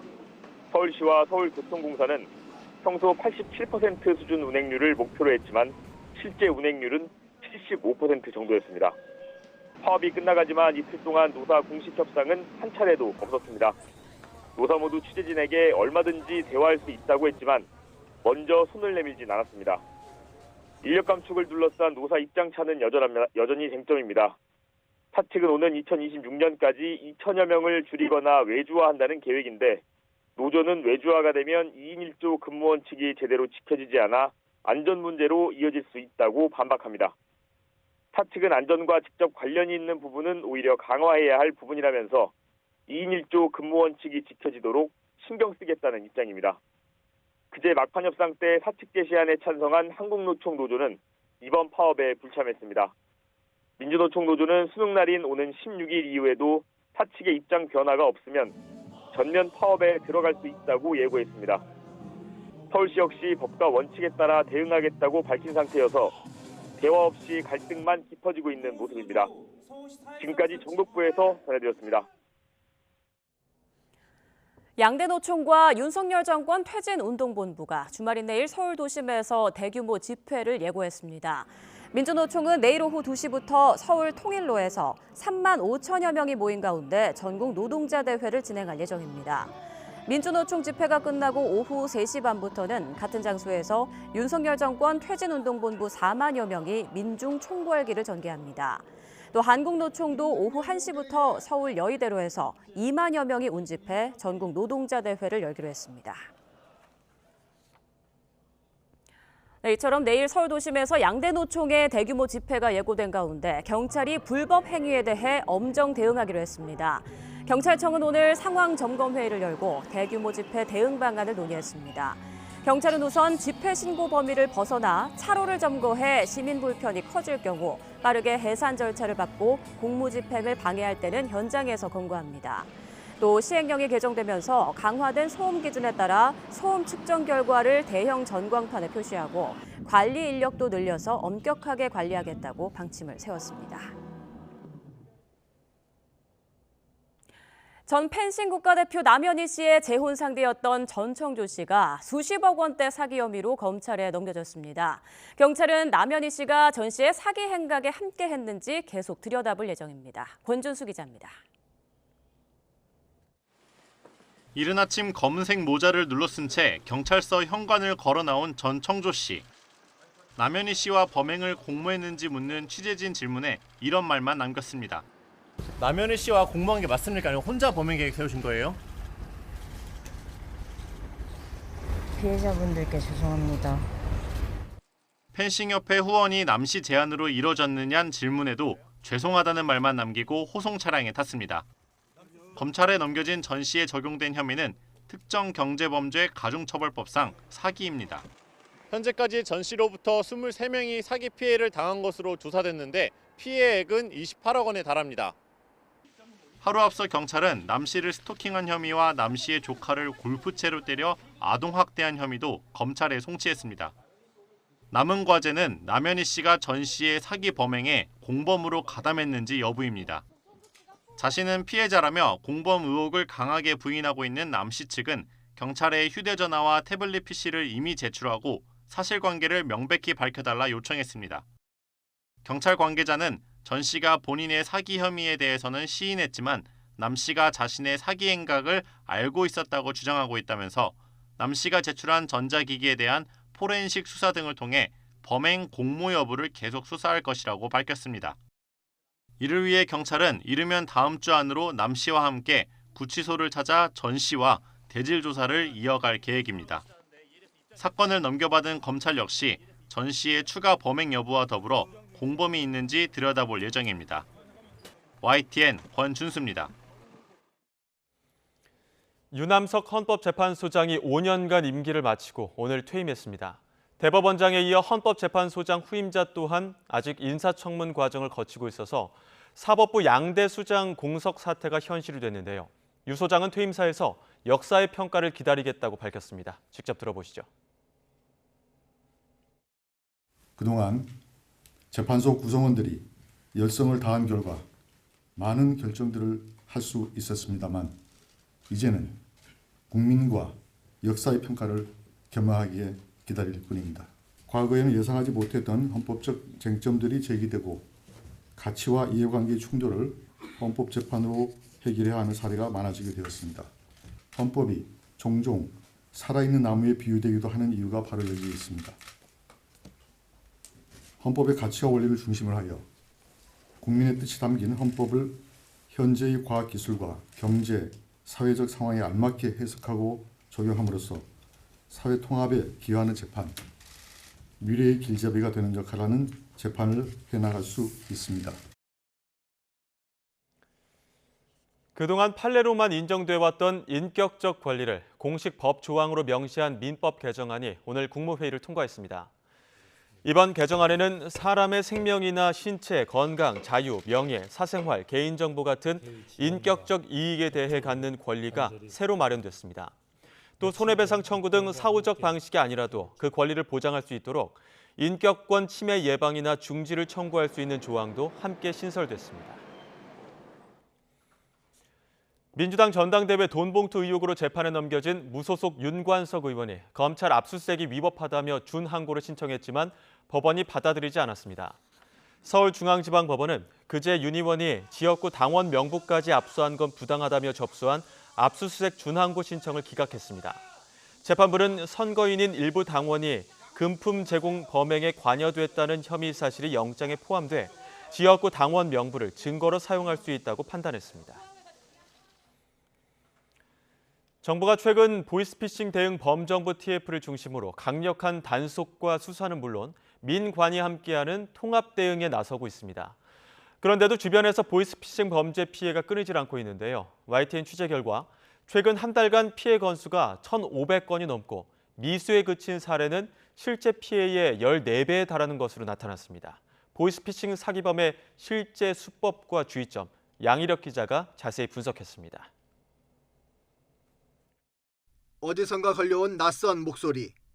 자신을 검사라고 소개하더니 중고거래 사기에 연루됐다며 무거운 분위기를 만듭니다. 본인 통장으로 중고나라 이런 곳에서 사용이 되는데 지금 146회를 걸쳐서 합계가 1억 4천이 넘는 범죄 자금을 빈출합니다. 뜬금없이 어디서 누구랑 있는지도 묻습니다. 다른 제3자랑 같이 계시거나 하면은 이거 일대일 수사 원칙에 어긋나는 부분이 있습니다. 지금 저랑 통화하고 계시는 장소가 어떻게 되십니까? 혼자 있는 공간을 좀 옮겨달라 하셔가지고 하는데 아무도 없는 곳으로 와 있습니다. 전형적인 전화금융 사기, 보이스피싱입니다. 이 전화를 받은 피해자는 구속 수사에 금융 동결 조치까지 받을 수 있다는 겁박에 결국 2천만 원을 뜯겼습니다. 수법이 많이 알려지고 의심하는 사람도 늘었지만 전화금융 사기 피해는 끊이지 않고 있습니다. 지난 9월부터 한 달가량 발생한 사건만 1,500여 건에 달합니다. 미수에 그친 사례는 훨씬 많습니다. 2만 건을 훌쩍 넘어 실제 피해로 이어진 사건의 14배에 이릅니다. 그만큼 많은 피싱 사기범들이 집요하게 피해자를 찾고 있다는 겁니다. 수사기관 등 공공기관을 사칭하는 방식이 58%로 가장 많고 금융기관 사칭도 35%로 2위를 차지했습니다. 미끼 단어를 분석해봤더니 사건에 연루됐다, 해결하려면 돈을 내라는 수법을 주로 썼습니다. 피해를 줄이기 위해 경찰은 관련 기관과 합동 대응센터를 구축해 하루 평균 1000여 건의 상담을 처리하고 있습니다. 국가기관 및 금융기관을 사칭하는 전화나 문자를 수신했을 경우에는 절대로 이제 개인정보를 입력하지 마시고 신분증 등도 찍어서 보내시면 안 됩니다. 또 내년부터는 범죄 자료를 분석해 범행에 사용된 전화번호와 계좌를 실시간으로 차단하는 조치도 추진할 방침입니다. YTN 양일혁입니다. 한동훈 법무부 장관이 채무 상환 독촉 과정에서 벌어지는 불법 채권 추심 행위에 엄정히 대응할 것을 검찰에 지시했습니다. 한 장관은 어제 윤석열 대통령 주재 간담회에서 피해자들의 의견을 들은 뒤 불법 채권 추심 행위에 검찰이 더 높은 형량을 구형하는 방안을 적극적으로 검토하라고 주문했습니다. 또 변제 독촉 과정에서 피해자나 동거인, 가족에게 지속적이고 반복적으로 불안감을 줄 경우 스토킹 처벌법도 적극적으로 적용하라고 강조했습니다. 어제 잠시 풀렸던 초겨울 추위가 다시 시작됐습니다. 주말에는 서울 기온이 올가을 들어 처음으로 영하권까지 떨어진다고 하는데요. 취재기자 연결해서 자세한 추위 전망 알아보겠습니다. 김민경 기자. 네, 김민경입니다. 네, 오늘 날씨 많이 춥던데요. 기온이 크게 떨어진 거죠? 네, 그렇습니다. 기온이 하루 간격으로 널뛰기 하고 있습니다. 어제 서울 아침 기온은 5.9도였는데 오늘은 0.8도로 5도나 기온이 뚝 떨어졌습니다. 올가을 들어 가장 낮은 기온입니다. 기상청은 상층 온도가 영하 25도에 달하는 찬 공기가 밀려오며 기온이 크게 떨어졌다고 밝혔습니다. 이에 따라 오늘 오전 11시를 기해 강원도와 영남, 호남 등 동쪽 지역을 중심으로 한파주의보가 발표됐습니다. 네, 그럼 이번 주말과 휴일에는 날씨가 더 추워진다는 거네요. 네, 그렇습니다. 이번 추위는 쉽게 풀리지 않고 주말과 휴일 더 기승을 부리겠습니다. 토요일은 내일 서울 아침 기온은 영하 2도로 올가을 들어 처음 영하권으로 떨어지겠습니다. 이어 일요일과 다음 주 월요일에는 영하 3도로 올가을 최저 기온 기록을 경신할 전망입니다. 기상청은 이번 추위가 다음 주 화요일에 풀리겠지만 다음 주 주말에는 다시 영하권 추위가 예상된다고 밝혔습니다. 일교차뿐 아니라 주 단위로 기온 변화가 무척 심하게 나는 만큼 건강관리에 각별한 주의가 필요할 걸로 보입니다. 지금까지 YTN 김민경입니다.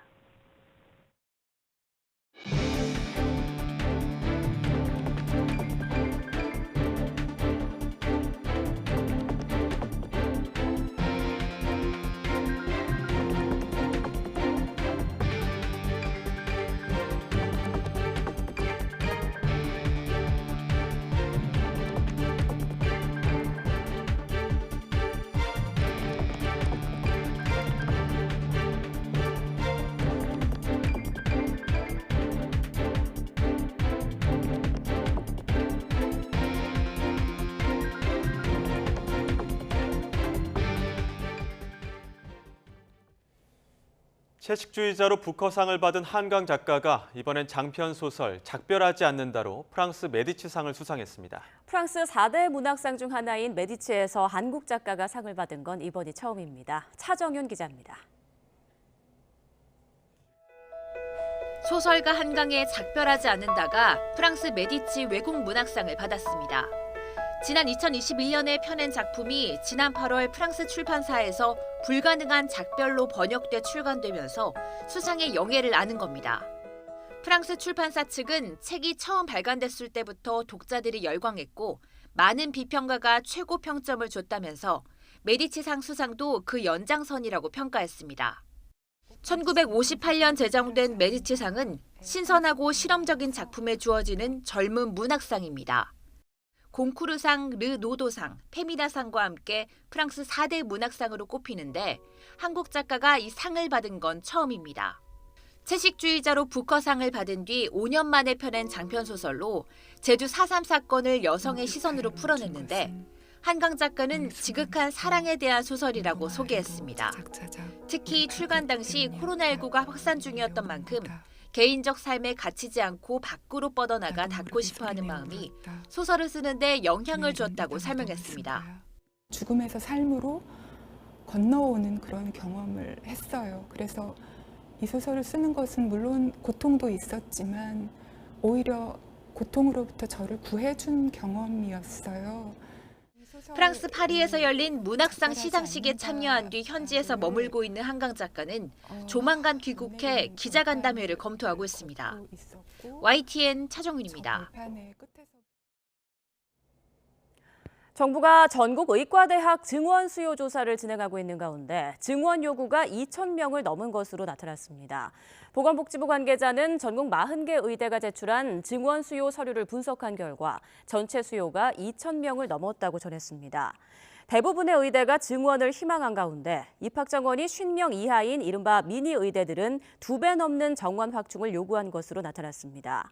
복지부는 접수한 서류를 분석해 이르면 다음 주에 결과를 발표할 방침입니다. 의대 정원 확대를 반대하는 대한의사협회가 의대 증원을 주장한 서울대 의대 김윤 교수에 대해 징계를 추진하기로 했습니다. 의협은 최근 언론 매체 인터뷰를 통해 사회적 물의를 일으킨 모 회원에 대해 중앙윤리위원회에 징계 심의를 부의하기로 했다고 밝혔습니다. 의협 관계자에 따르면 징계 추진 대상자는 김윤 서울대 의대 교수입니다. 의협은 지역 필수 의료 종사자를 배제해 돈 많은 개원이를 대변해 온 것으로 호도하고 밥그릇 지키기라는 표현을 사용해 의사 전체 명예를 훼손했다라고 징계 이유를 설명했습니다. 수출을 중심으로 경기가 회복되고 있지만 높은 물가와 눈덩이 같은 가계빚은 소비 부진을 부르고 있습니다. 내년에도 이런 현상이 우리 경제 회복과 금리 인하를 늦추어 서민 생활을 힘들게 할 것으로 보입니다. 이승은 기자입니다. 값이 나가는 내구재 소비가 최근 급감하고 있습니다. 13개월 연속 1년 전보다 증가했던 통계청 승용차 판매액 지수는 지난 9월 하락세로 돌아섰습니다. 가전과 가구도 10% 이상 큰 폭으로 하락했습니다. 옷과 신발 같은 준 내구재 판매는 이미 지난 4월부터 하락세가 이어지고 있습니다. 이에 따라 대표적 재화 소비 지표인 소매 판매액 지수는 지난 3분기, 지난해 같은 기간보다 2.7% 하락한 것으로 집계됐습니다. 2009년 1분기 이래 14년 2분기 만에 최대폭 감소입니다. 또 다른 소비 지표인 서비스업 생산은 코로나 사태 종료에 따른 반등 효과가 줄어들면서 지난 3분기 1.9% 상승에 그쳤습니다. 2년 2분기 만에 최저 상승폭입니다. 국제정세 불안에 따른 고유가와 국내외 농산물값 상승 등으로 내년에도 이런 상황이 이어질 것으로 보입니다. 최근 8대 국제투자은행의 내년 한국 소비자 물가 상승률 전망치는 평균 2.4%로 한 달 전보다 0.2%포인트 올라갔습니다. 한국은행의 기준금리 인하 시점은 더 늦춰질 가능성이 커졌다. 그러면 소비와 투자가 반등해서 경기 침체에 대응할 수 있는 그런 기간은 더 늦춰진다. 그래서 저는 여전히 내년 하반기부터나 한국은행이 기준금리 인하를 할 수 있지 않을까 이렇게 예측을 하고 있어서 이것은 좀 희소식은 아니다. 한국개발연구원은 내년 민간 소비 증가율 전망치를 석 달 전보다 0.6%포인트나 낮은 1.8%로 내리고 내년 경제 성장률 전망치도 2.2%로 0.1%포인트 내렸습니다. 내수 증가세가 좀 둔화되는 그 고금리 때문에 그런 상황이고 대신에 뭐 수출은 괜찮은 뭐 그런 모습으로 보입니다. 하향 조정한 그 이유는 저희가 내수 쪽에서 뭐 소비나 투자 이쪽에서 모두 그 성장률 하향 조정이기 때문이고요. 높은 물가와 빚, 이에 따른 구매력 감소는 내년에도 이어지며 고용 증가와 경제 회복을 제약할 것으로 보입니다. YTN 이승은입니다. 가맹사업법을 위반한 가맹본부가 가맹점주 피해를 구제하면 과징금을 최대 70%까지 감면받을 수 있게 됩니다.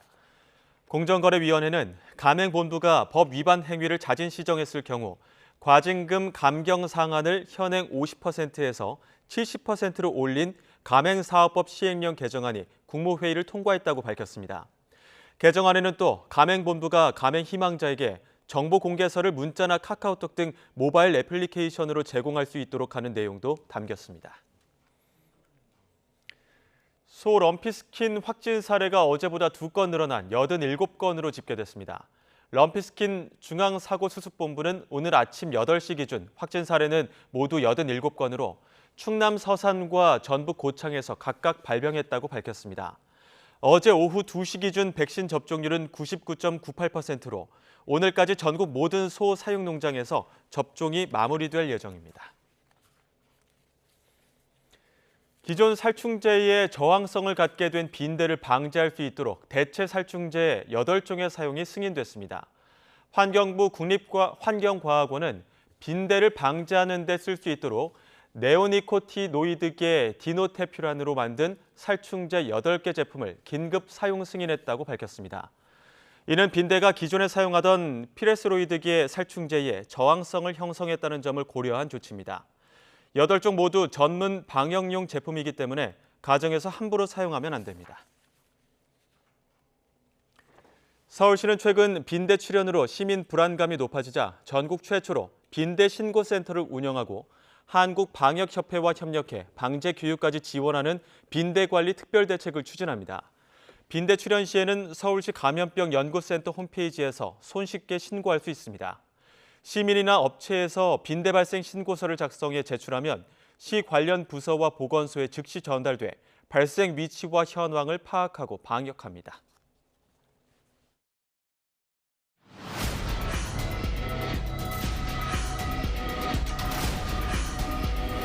독감 진단을 받고 오는 학생들이 많더라고요.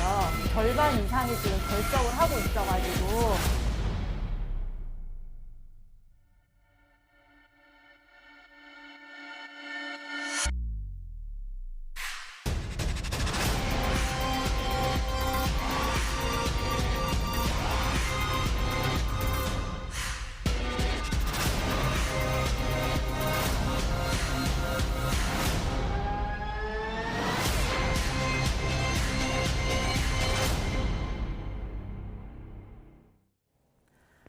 갑자기 추워진 날씨에 독감이나 코로나19 같은 호흡기 질환 환자가 급증하고 있습니다. 특히 학교 생활을 하는 아동 청소년들 사이에서 독감이 기승을 부리고 있는데요. 또 다음 주 수능을 앞두고 있는 수험생들 건강관리에도 비상이 걸렸습니다. 김경우 인제대 백병원 가정의학과 교수 화상으로 연결해서 예방법 등에 대해서 자세히 알아보겠습니다. 교수님 안녕하십니까? 네, 안녕하세요. 네, 요즘 날이 추워져서인지 주변에 기침하는 사람들이 정말 많더라고요. 독감 환자도 많이 늘었다고요?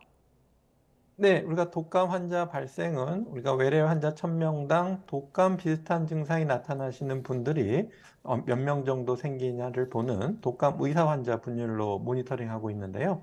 우리가 42주차, 그러니까 3주 전에는 1000명당 18.8명이었는데 43주엔 32.6명, 그리고 지난주에는 39.0명으로 2주 전에 비해서 2배 이상 빠르게 증가하고 있고요. 특히 그중에서도 인플루엔자 바이러스가 30%를 차지하면서 빠르게 인플루엔자가 늘어나고 있는 것을 보이고 있습니다. 네, 특히 어린이와 청소년들을 중심으로 이 환자 수가 급증하고 있다고 하던데 어린 연령대에서 독감이 많이 발생하는 어떤 특별한 요인이 있을까요? 네, 그렇습니다. 어린이 연령대의 발생을 보게 되면 전체의 의사 환자 분율이 39.0명이었지만 7세에서 12세 초등학생 연령은 90.8명으로 유행 기준 6.5명에 비해서 거의 14배 이상 굉장히 많은 수가 발생하고 있고, 이 수치는 초등학생 연령층 50.4명, 2주 전에 비해서 1.8배 증가한 수치를 보이고 있고, 또 중고등학생 연령대 13세에서 18세 사이에도 84.8명으로 2주 전에는 39.9명이었던 거에 비해서 2주 만에 2.1배가 증가했는데요.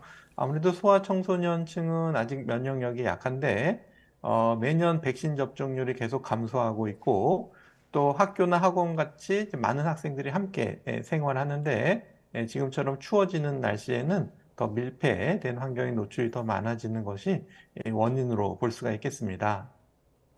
네, 요즘 유행하고 있는 독감, 증상이 어떤지도 궁금한데요. 일반 감기나 코로나19와 비교해서 어떤 차이가 있을까요? 네, 우선 개인마다 증상의 심한 정도가 다 다를 수가 있겠습니다. 하지만 일반적으로 독감은 이제 심한 근육통과 두통이 나타나고, 또 열이 굉장히 빠르게 오르는 갑작스러운 고열이 나타나기도 하고요.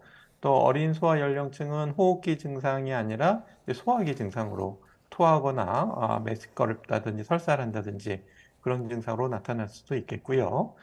반면에 이제 코로나19도 이제 가볍게 지나갈 수도 있지만 또 심한 경우에는 인후통이 굉장히 심해서 잠을 못 잘 정도로 통증이 심하거나 또 미각이나 후각 저하가 동반될 수도 있는데 역시 이것도 증상만으로는 코로나와 독감을 구별하기는 어렵겠고 문제는 이 두 가지 바이러스 둘 다 이제 감염이 되면서 폐렴으로 진행되는 합병증이 발생하게 되면은 특히 이제 기침과 호흡 곤란 이런 것들이 심해질 수도 있지만 또 고령의 어르신들은 이런 전형적인 증상이 나타나지 않고 애매모호하게 입맛이 없다, 어지럽다, 이렇게 기운이 없다 이렇게 표현하실 수가 있기 때문에 어르신들에게서 이렇게 조금이라도 의심 증상이 나타나시면 조기에 단골 주치의 진료를 받으시는 것이 중요하겠습니다.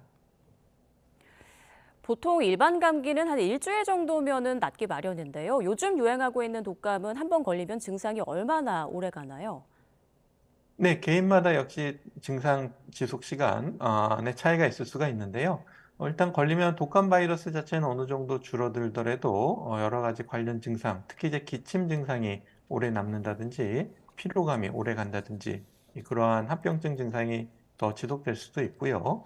우리가 이제 독감이 이제 다른 사람에게 전염되는 것도 중요한데 감염력 역시 사람마다 좀 차이가 있지만 우리가 열이 떨어지고 최소 24시간은 지나야지 우리가 좀 안심할 수가 있겠고 보통 한 일주일 정도 감염력이 있다고 볼 수가 있기 때문에 학교나 또 직장 출근을 일주일 정도 또 대면 접촉을 피하는 것이 좋겠습니다.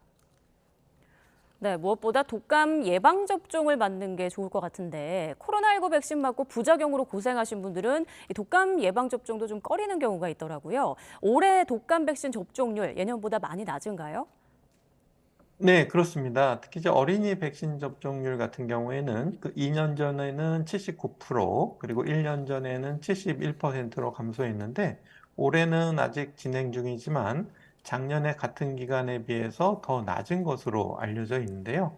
올해는 특이하게 작년보다 독감 유행이 또 코로나19 유행 시기보다 한 달 이상 더 빠르게 이미 시작되고 있고 또 독감은 이제 백신 접종이 이제 4가 백신 항원을 접종하고 있는데 지금 독감에 한번 감염됐다고 하더라도 나머지 3가지 다른 형의 다른 독감에 또 감염될 수가 있기 때문에 그리고 접종을 하시고 나서도 우리가 항체가 생길 때까지 최소 2주는 지나야지 되기 때문에 더 유행이 폭발적으로 많아지기 전에 서둘러서 독감 접종을 해주시는 것이 좋겠고 지금 또 코로나19 무료 접종도 시행하고 있기 때문에 코로나19와 동시 접종을 해주시는 것이 좋겠습니다.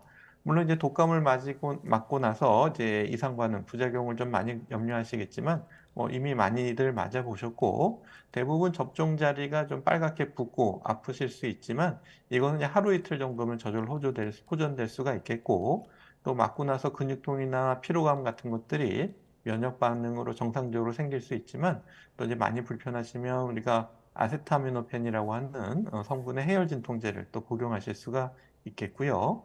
또 이제 접종하고 나서 2주는 지나야지 항체가 생기기 때문에 접종 후에는 가급적이면 마스크 착용을 하시고 사람이 많은 밀집 지역에는 가지 않고 또 개인 위생, 손 씻기 이런 것들은 항상 잘 지켜주시는 것이 좋겠습니다. 네, 앞서 코로나19 얘기도 잠깐 해주셨는데요. 요즘 코로나19 발생 추이는 어떤가요?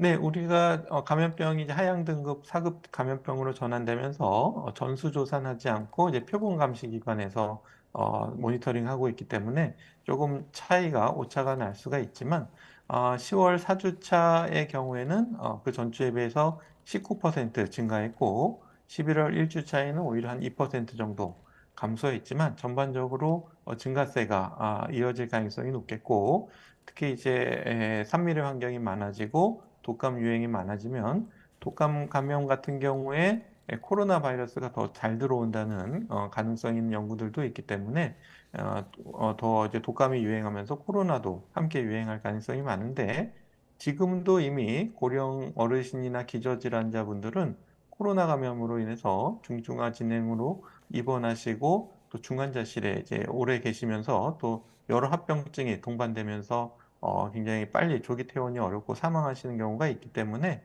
고령의 어르신들, 고위험군들은 반드시 예방접종 해주시고 또 이런 고위험군을 간병하시거나 또 함께 생활하신 가족분들은 또 함께 백신 접종을 해주시는 것이 매우 중요하겠습니다. 네, 지금 수능에 일주일도 남지 않았다 보니까 수험생들이 독감 백신이나 코로나19 백신 맞아야 하는 건가 좀 고민하고 있는 경우 있을 것 같아요. 교수님께서는 어떻게 생각하십니까? 네, 지금 조금 늦은 감이 있는데 우리가 백신 접종하고 나서 항체가 생기기까지 좀 시간이 걸리기 때문에 일단은 그래도 지금 접종을 해주시는 것이 좋겠고요. 이제 지금 현재 코로나는 전 국민이 무료로 맞으실 수 있고 또 이상 반응도 많지 않는데요. 이제 코로나 같은 경우에는 시간이 지나면서 면역력이 점차 감소하고 있고 계속 조금 면역력을 회피하는 변이들이 유행하고 있고 또 산미류 환경이 높아지는 겨울철이 더 다가오고 있기 때문에 그리고 특히 주변에 면역 저하자나 고령 어르신께 대면 접촉을 통해서 감염을 전파시켜 드릴 수가 있기 때문에 그리고 코로나 감염이 독감과 같은 다른 바이러스 감염 위험성을 증가시키기 때문에 코로나19 예방 접종은 여전히 전 국민들이 맞는 것이 매우 중요할 것 같습니다. 네, 요즘 독감뿐 아니라 백일해라는 질환도 유행하고 있다고 하는데요. 백일해 좀 많이 들어보긴 했는데 어떤 질환인지 설명을 좀 해주시죠. 네, 백일해라는 세균, 그러니까 퍼투시스라는 세균에 의한 호흡기 감염증인데요. 증상은 주로 발작성 심한 기침으로 나타나고 또 역시 호흡기 비말로 전파되는 전염력이 강한 세균성 호흡기 질환이 되겠습니다. 면역력이 없는 어린이들이 잘 걸릴 수가 있고 심한 발작적인 기침 자체만으로도 호흡곤란이나 또 구토, 또 폐렴 등으로 굉장히 또 치명률이 올라갈 수가 있는데요. 조기 진단과 거기에 따른 항생제 치료가 필요한데 아무래도 걸렸을 때 치료하는 것보다는 조기에 예방할 수 있는 백일해 예방 백신이 있고 디프테리아, 파상풍과 함께 접종을 하게 됩니다.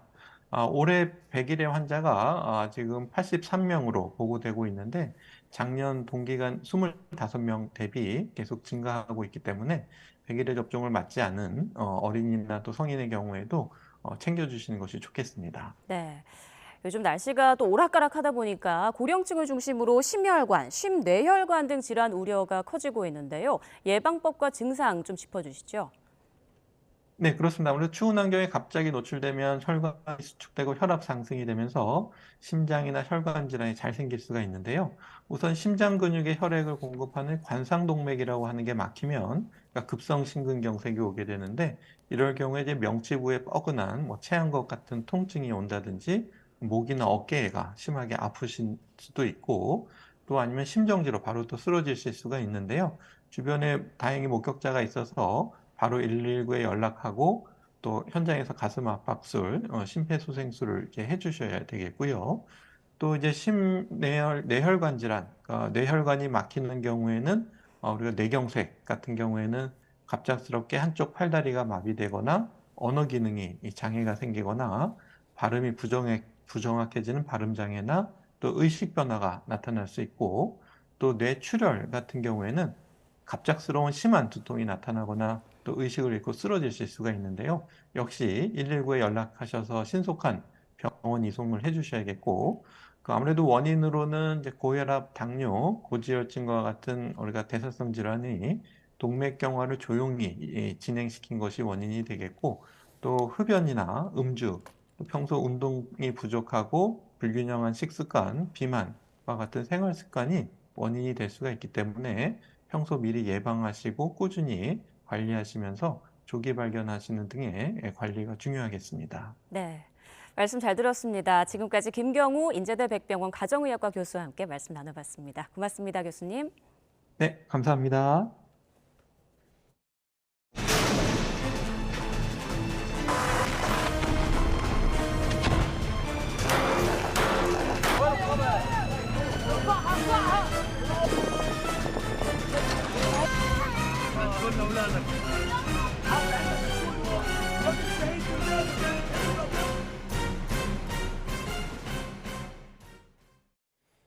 미국 백악관은 가자지구 민간인 대피를 위해 이스라엘이 매일 4시간 동안 교전을 중단하기로 동의했다고 밝혔습니다.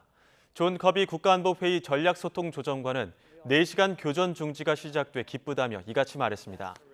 커비 조정관은 이스라엘로부터 교전 중지 기간에는 군사작전이 없을 것이라고 들었다며 하루 4시간 교전 중지는 적어도 3시간 전에 발표하기로 약속했다고 전했습니다.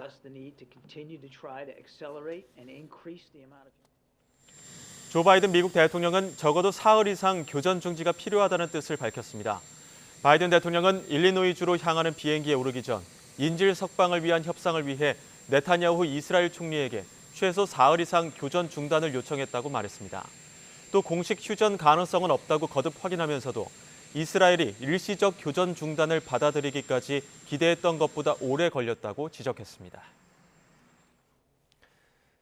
전쟁이 끝난 후 가자 지구를 무기한 점령할 것처럼 보였던 네타냐후 이스라엘 총리가 가자 점령을 원치 않는다는 입장을 밝혔습니다.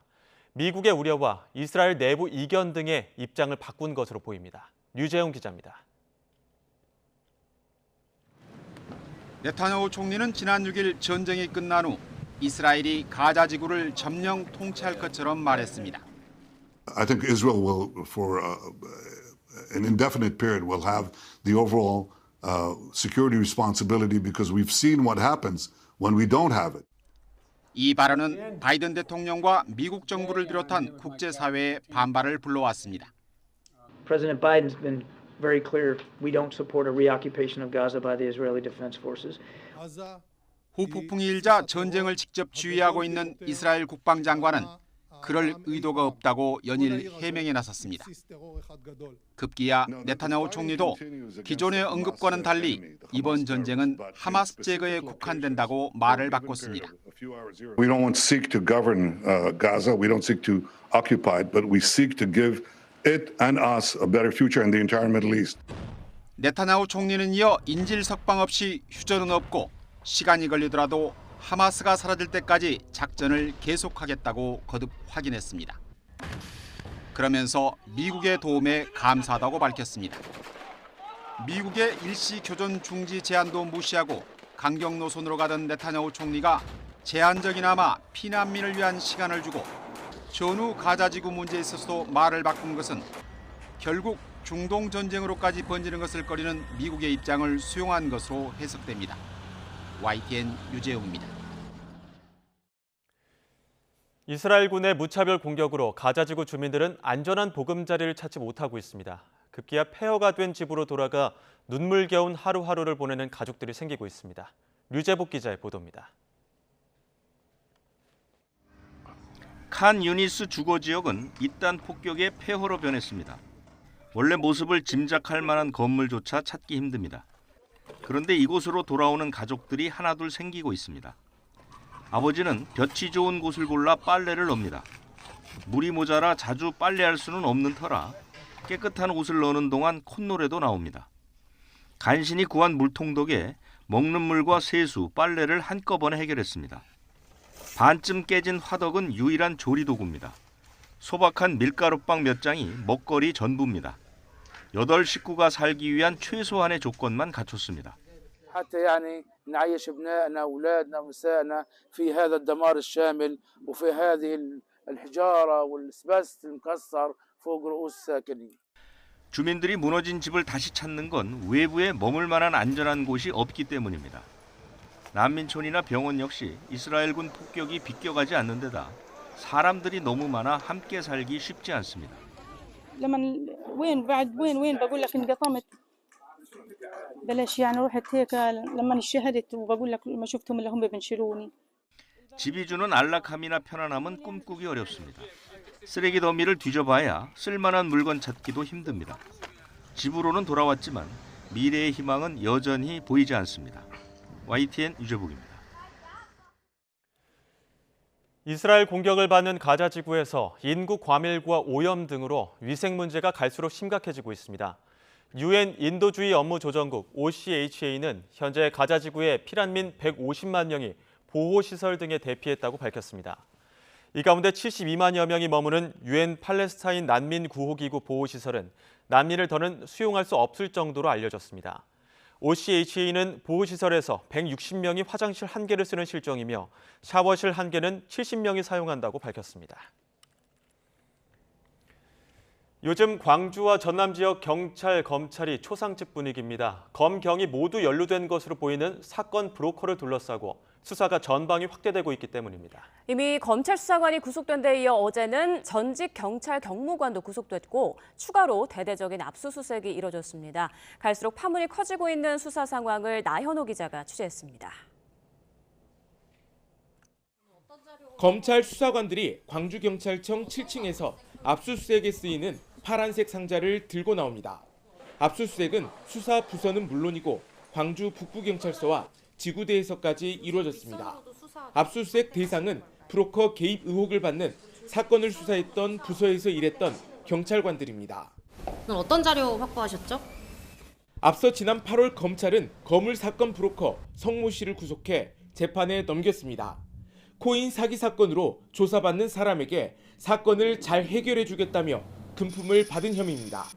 검찰은 고급 외제 승용차를 비롯해 성 씨가 받은 금품 액수가 지난 2020년 8월부터 1년 사이에 무려 18억 원에 달하는 것으로 보고 있습니다.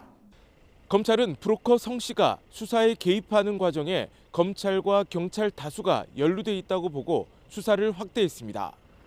검찰은 이미 브로커의 청탁에 수사 기밀을 유출하고 금품을 챙긴 혐의로 광주지방검찰청 목포지청 수사관을 구속했습니다. 또 서울경찰청 금융범죄수사대와 목포경찰서를 압수수색하는 등 검찰과 경찰을 넘나들고 있습니다. 검찰은 브로커 성 씨가 경찰 인사에 개입한 정황도 포착한 것으로 알려졌습니다. 압수수색 했건데 하고 나서 인사하게 지금 죽여가지고 지금 자료 빼고 있다 하더라고요. 아주 좀 황당합니다. 진짜 평소 맞은 것처럼 전격적으로 해버리니까. 경찰에서는 서울경찰청 전 수사부장이 구속됐습니다. 구속된 경무관은 브로커에게 뒷돈을 받은 혐의를 전면 부인했지만 재판부는 증거를 없앨 수 있다며 영장을 발부했습니다. 브로커가 이끈 모임에 현 여권의 유력 정치인도 연루된 것으로 알려진 상황. 검찰 수사는 경찰 고위직을 비롯해 정치인 불법 선거자금 제공이나 지자체 관급계약 비리 의혹까지 확대될 전망입니다. YTN 나현호입니다. 요즘 도로는 물론 인도에서까지 전동 킥보드가 질주하는 걸 쉽게 볼 수 있는데요. 고라니처럼 갑자기 튀어나온다고 해서 킹라니라고 불리는 이 킥보드 사고가 급증하자 법적 허용 속도를 낮춰야 한다는 지적이 잇따르고 있습니다. 이형원 기자입니다. 무서운 속도로 주차된 차량에 정면으로 부딪힙니다. 한 명만 타야 하는데도 두 명이 탔다가 차를 들이받는가 하면 심지어 4명이 같이 타고 도로를 질주하기도 합니다. 고라니처럼 갑자기 튀어나와 킹란이라고도 불리는 전동 킥보드 탓에 운전하기 무섭다는 말이 나올 정도입니다. 소리 없이 막 이렇게 막 오니까 그 체감하는 속도가 확실히 달라요. 위험하죠, 굉장히. 그러니까 사고 날 뻔한 적도 엄청 많고.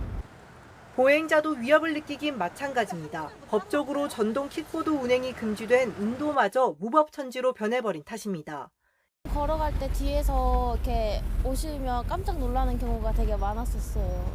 가끔 튀어나오다 보면은 깜짝 놀라고 더 위협적으로 느껴지는 게 있는 것 같아요. 제가 더 걱정될 정도로 위험하게 달리시는 분들이 많더라고요. 실제로 전동 킥보드 이용이 늘면서 관련 사고는 4년 만에 10배, 숨진 사람도 6배 넘게 늘었습니다. 이렇게 피해가 큰 건 바퀴가 작고 무게중심이 높아 충돌 충격이 크기 때문입니다. 최고 허용 속도인 시속 25km로 달리다 부딪혔을 때 충격은 자전거의 2배가 넘습니다. 바퀴 사이즈가 자전거보다 작고 10인치죠. 10인치로 이제 작고 서서 타다 보니까 무게 중심이 높은 관계로 뭔가 충돌을 했을 때 이 완충할 수 있는 부분이 자전거보다 매우 적습니다.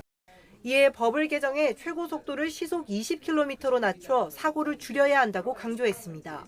이미 독일과 일본 등 선진국은 최대 속도를 시속 20km로 제한하고 있습니다. 우리나라에서도 대구시가 처음 킥보드 공유회사와 협의해 이번 달 말부터 시속 20km까지만 달릴 수 있도록 장치를 변경하기로 했습니다. YTN 이경훈입니다.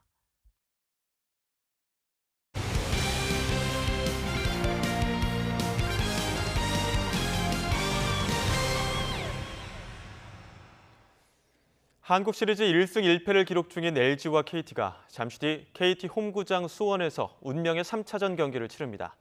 두 경기 연속 한 점 차 명승부가 이어지는 가운데 절대 유리한 고지를 점하려는 두 팀의 총력전이 예상됩니다. 취재기자 연결합니다. 김상익 기자. 네, 김상익입니다. 두 팀 1승 1패긴 한데 어떻게 보면 2차전에서 역전승을 거둔 LG의 상승세가 느껴지는 그런 시리즈가 됐죠? 네, 2차전에서 역전승을 거둔 LG는 무엇보다 지금 자신감 회복이 가장 강한 무기가 되고 있습니다. 2차전마저 내줬으면 3, 4차전 원정 경기가 상당히 힘들 수도 있었는데 동등한 조건에서 3차전을 맞게 됐습니다.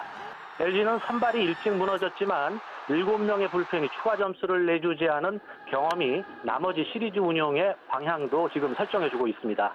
반면에 KT는 2차전을 역전패하면서 2연승을 거두고 시리즈를 편하게 갈 수 있었던 기회를 놓쳤죠. 1회에 4점을 내고도 역전패를 당했는데 2회부터 단 한 점도 뽑지 못한 게 문제점으로 지적되고 있습니다. 중심 타자 알포드와 박병호의 부진이 과연 오늘 경기에서도 계속될지가 경기의 승부를 가르는 열쇠가 될 것으로 보이는데요.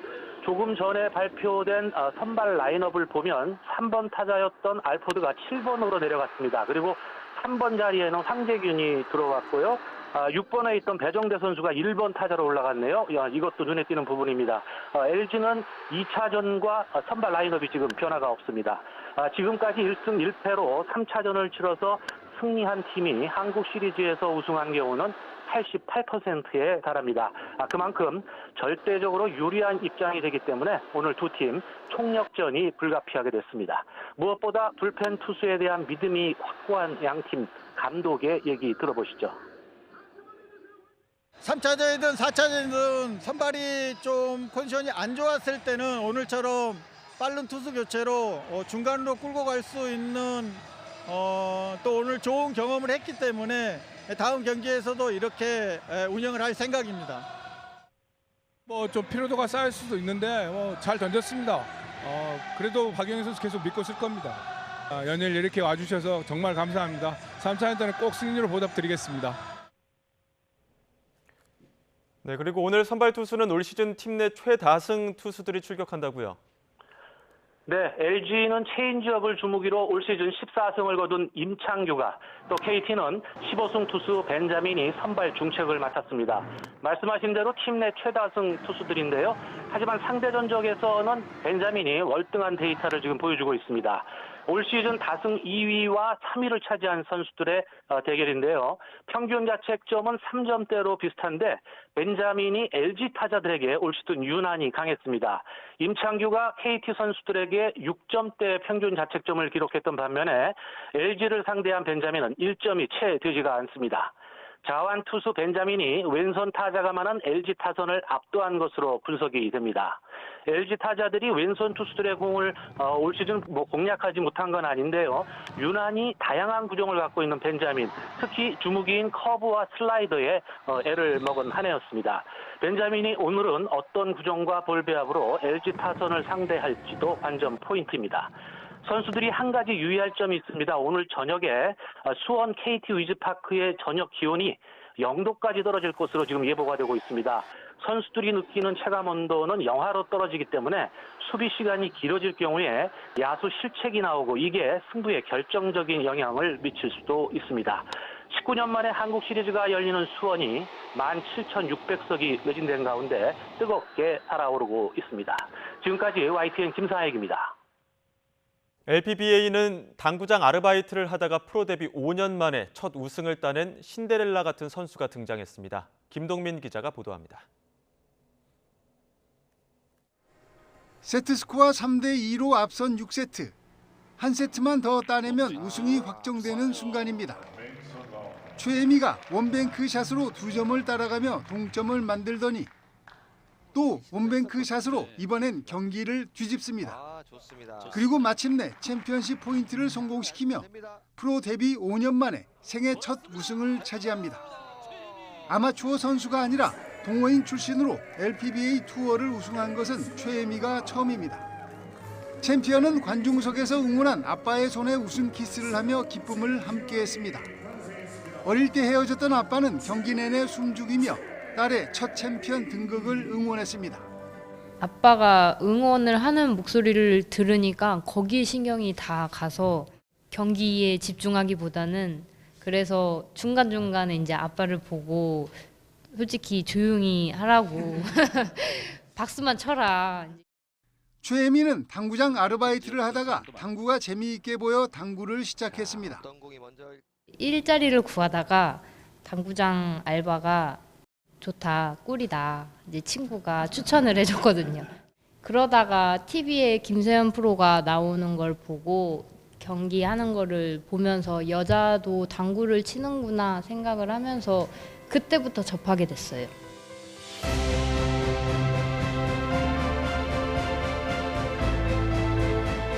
20대의 나이로 뒤늦게 시작한 당구지만 아마추어 선수가 아닌 동호인 출신으로 첫 우승을 이룬 최혜미. 앞으로의 꿈은 시원시원한 선수로 남는 것입니다. 시원시원한 선수가 되는 걸로 보였으면 좋겠어요. 그래서 전에 인터뷰에서도 빵빵치기라고 이제 이렇게 얘기를 했었거든요. YTN 김동민입니다.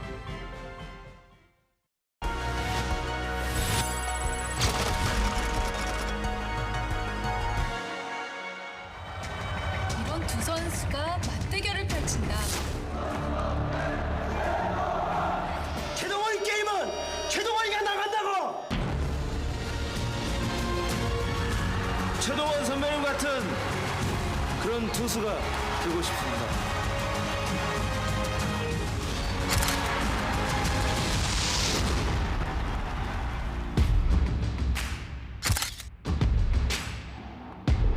살아 움직이는 듯한 빠른 직구와 폭포수 컵으로 한국 시리즈 4승을 따내며 롯데 창단 첫 우승을 이끌었던 전설. 선동열의 시대는 곧 태태의 시대였다.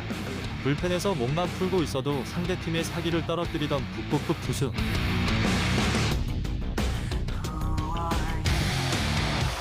태태 타이거즈의 선발 투수 선동열, 투수 최동원. 첫 번째 맞대결은 최동원의 패배였다.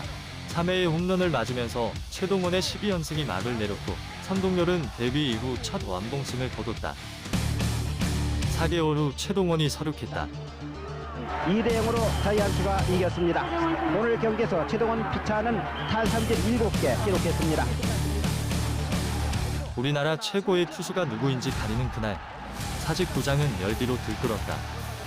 예, 3번 타자 홍문정 원투에서 제4구 맞습니다. 제3번 타자 이건영 4구 스트라이크 아웃. 자존심을 건 연장 혈투는 결국 2대2 무승부로 끝났다.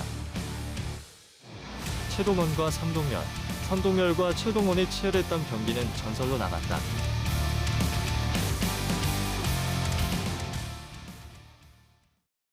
종일 쌀쌀한 바람이 불면서 공기가 무척 차가웠죠. 그런데 밤사이에는 더욱 심한 한기가 내려오겠습니다. 주말인 내일 서울 아침 기온이 영하 3도, 철원은 영하 7도까지 떨어지겠고요. 오늘 아침 10도 선에 머물렀던 대구 기온도 1도로 급락하겠습니다.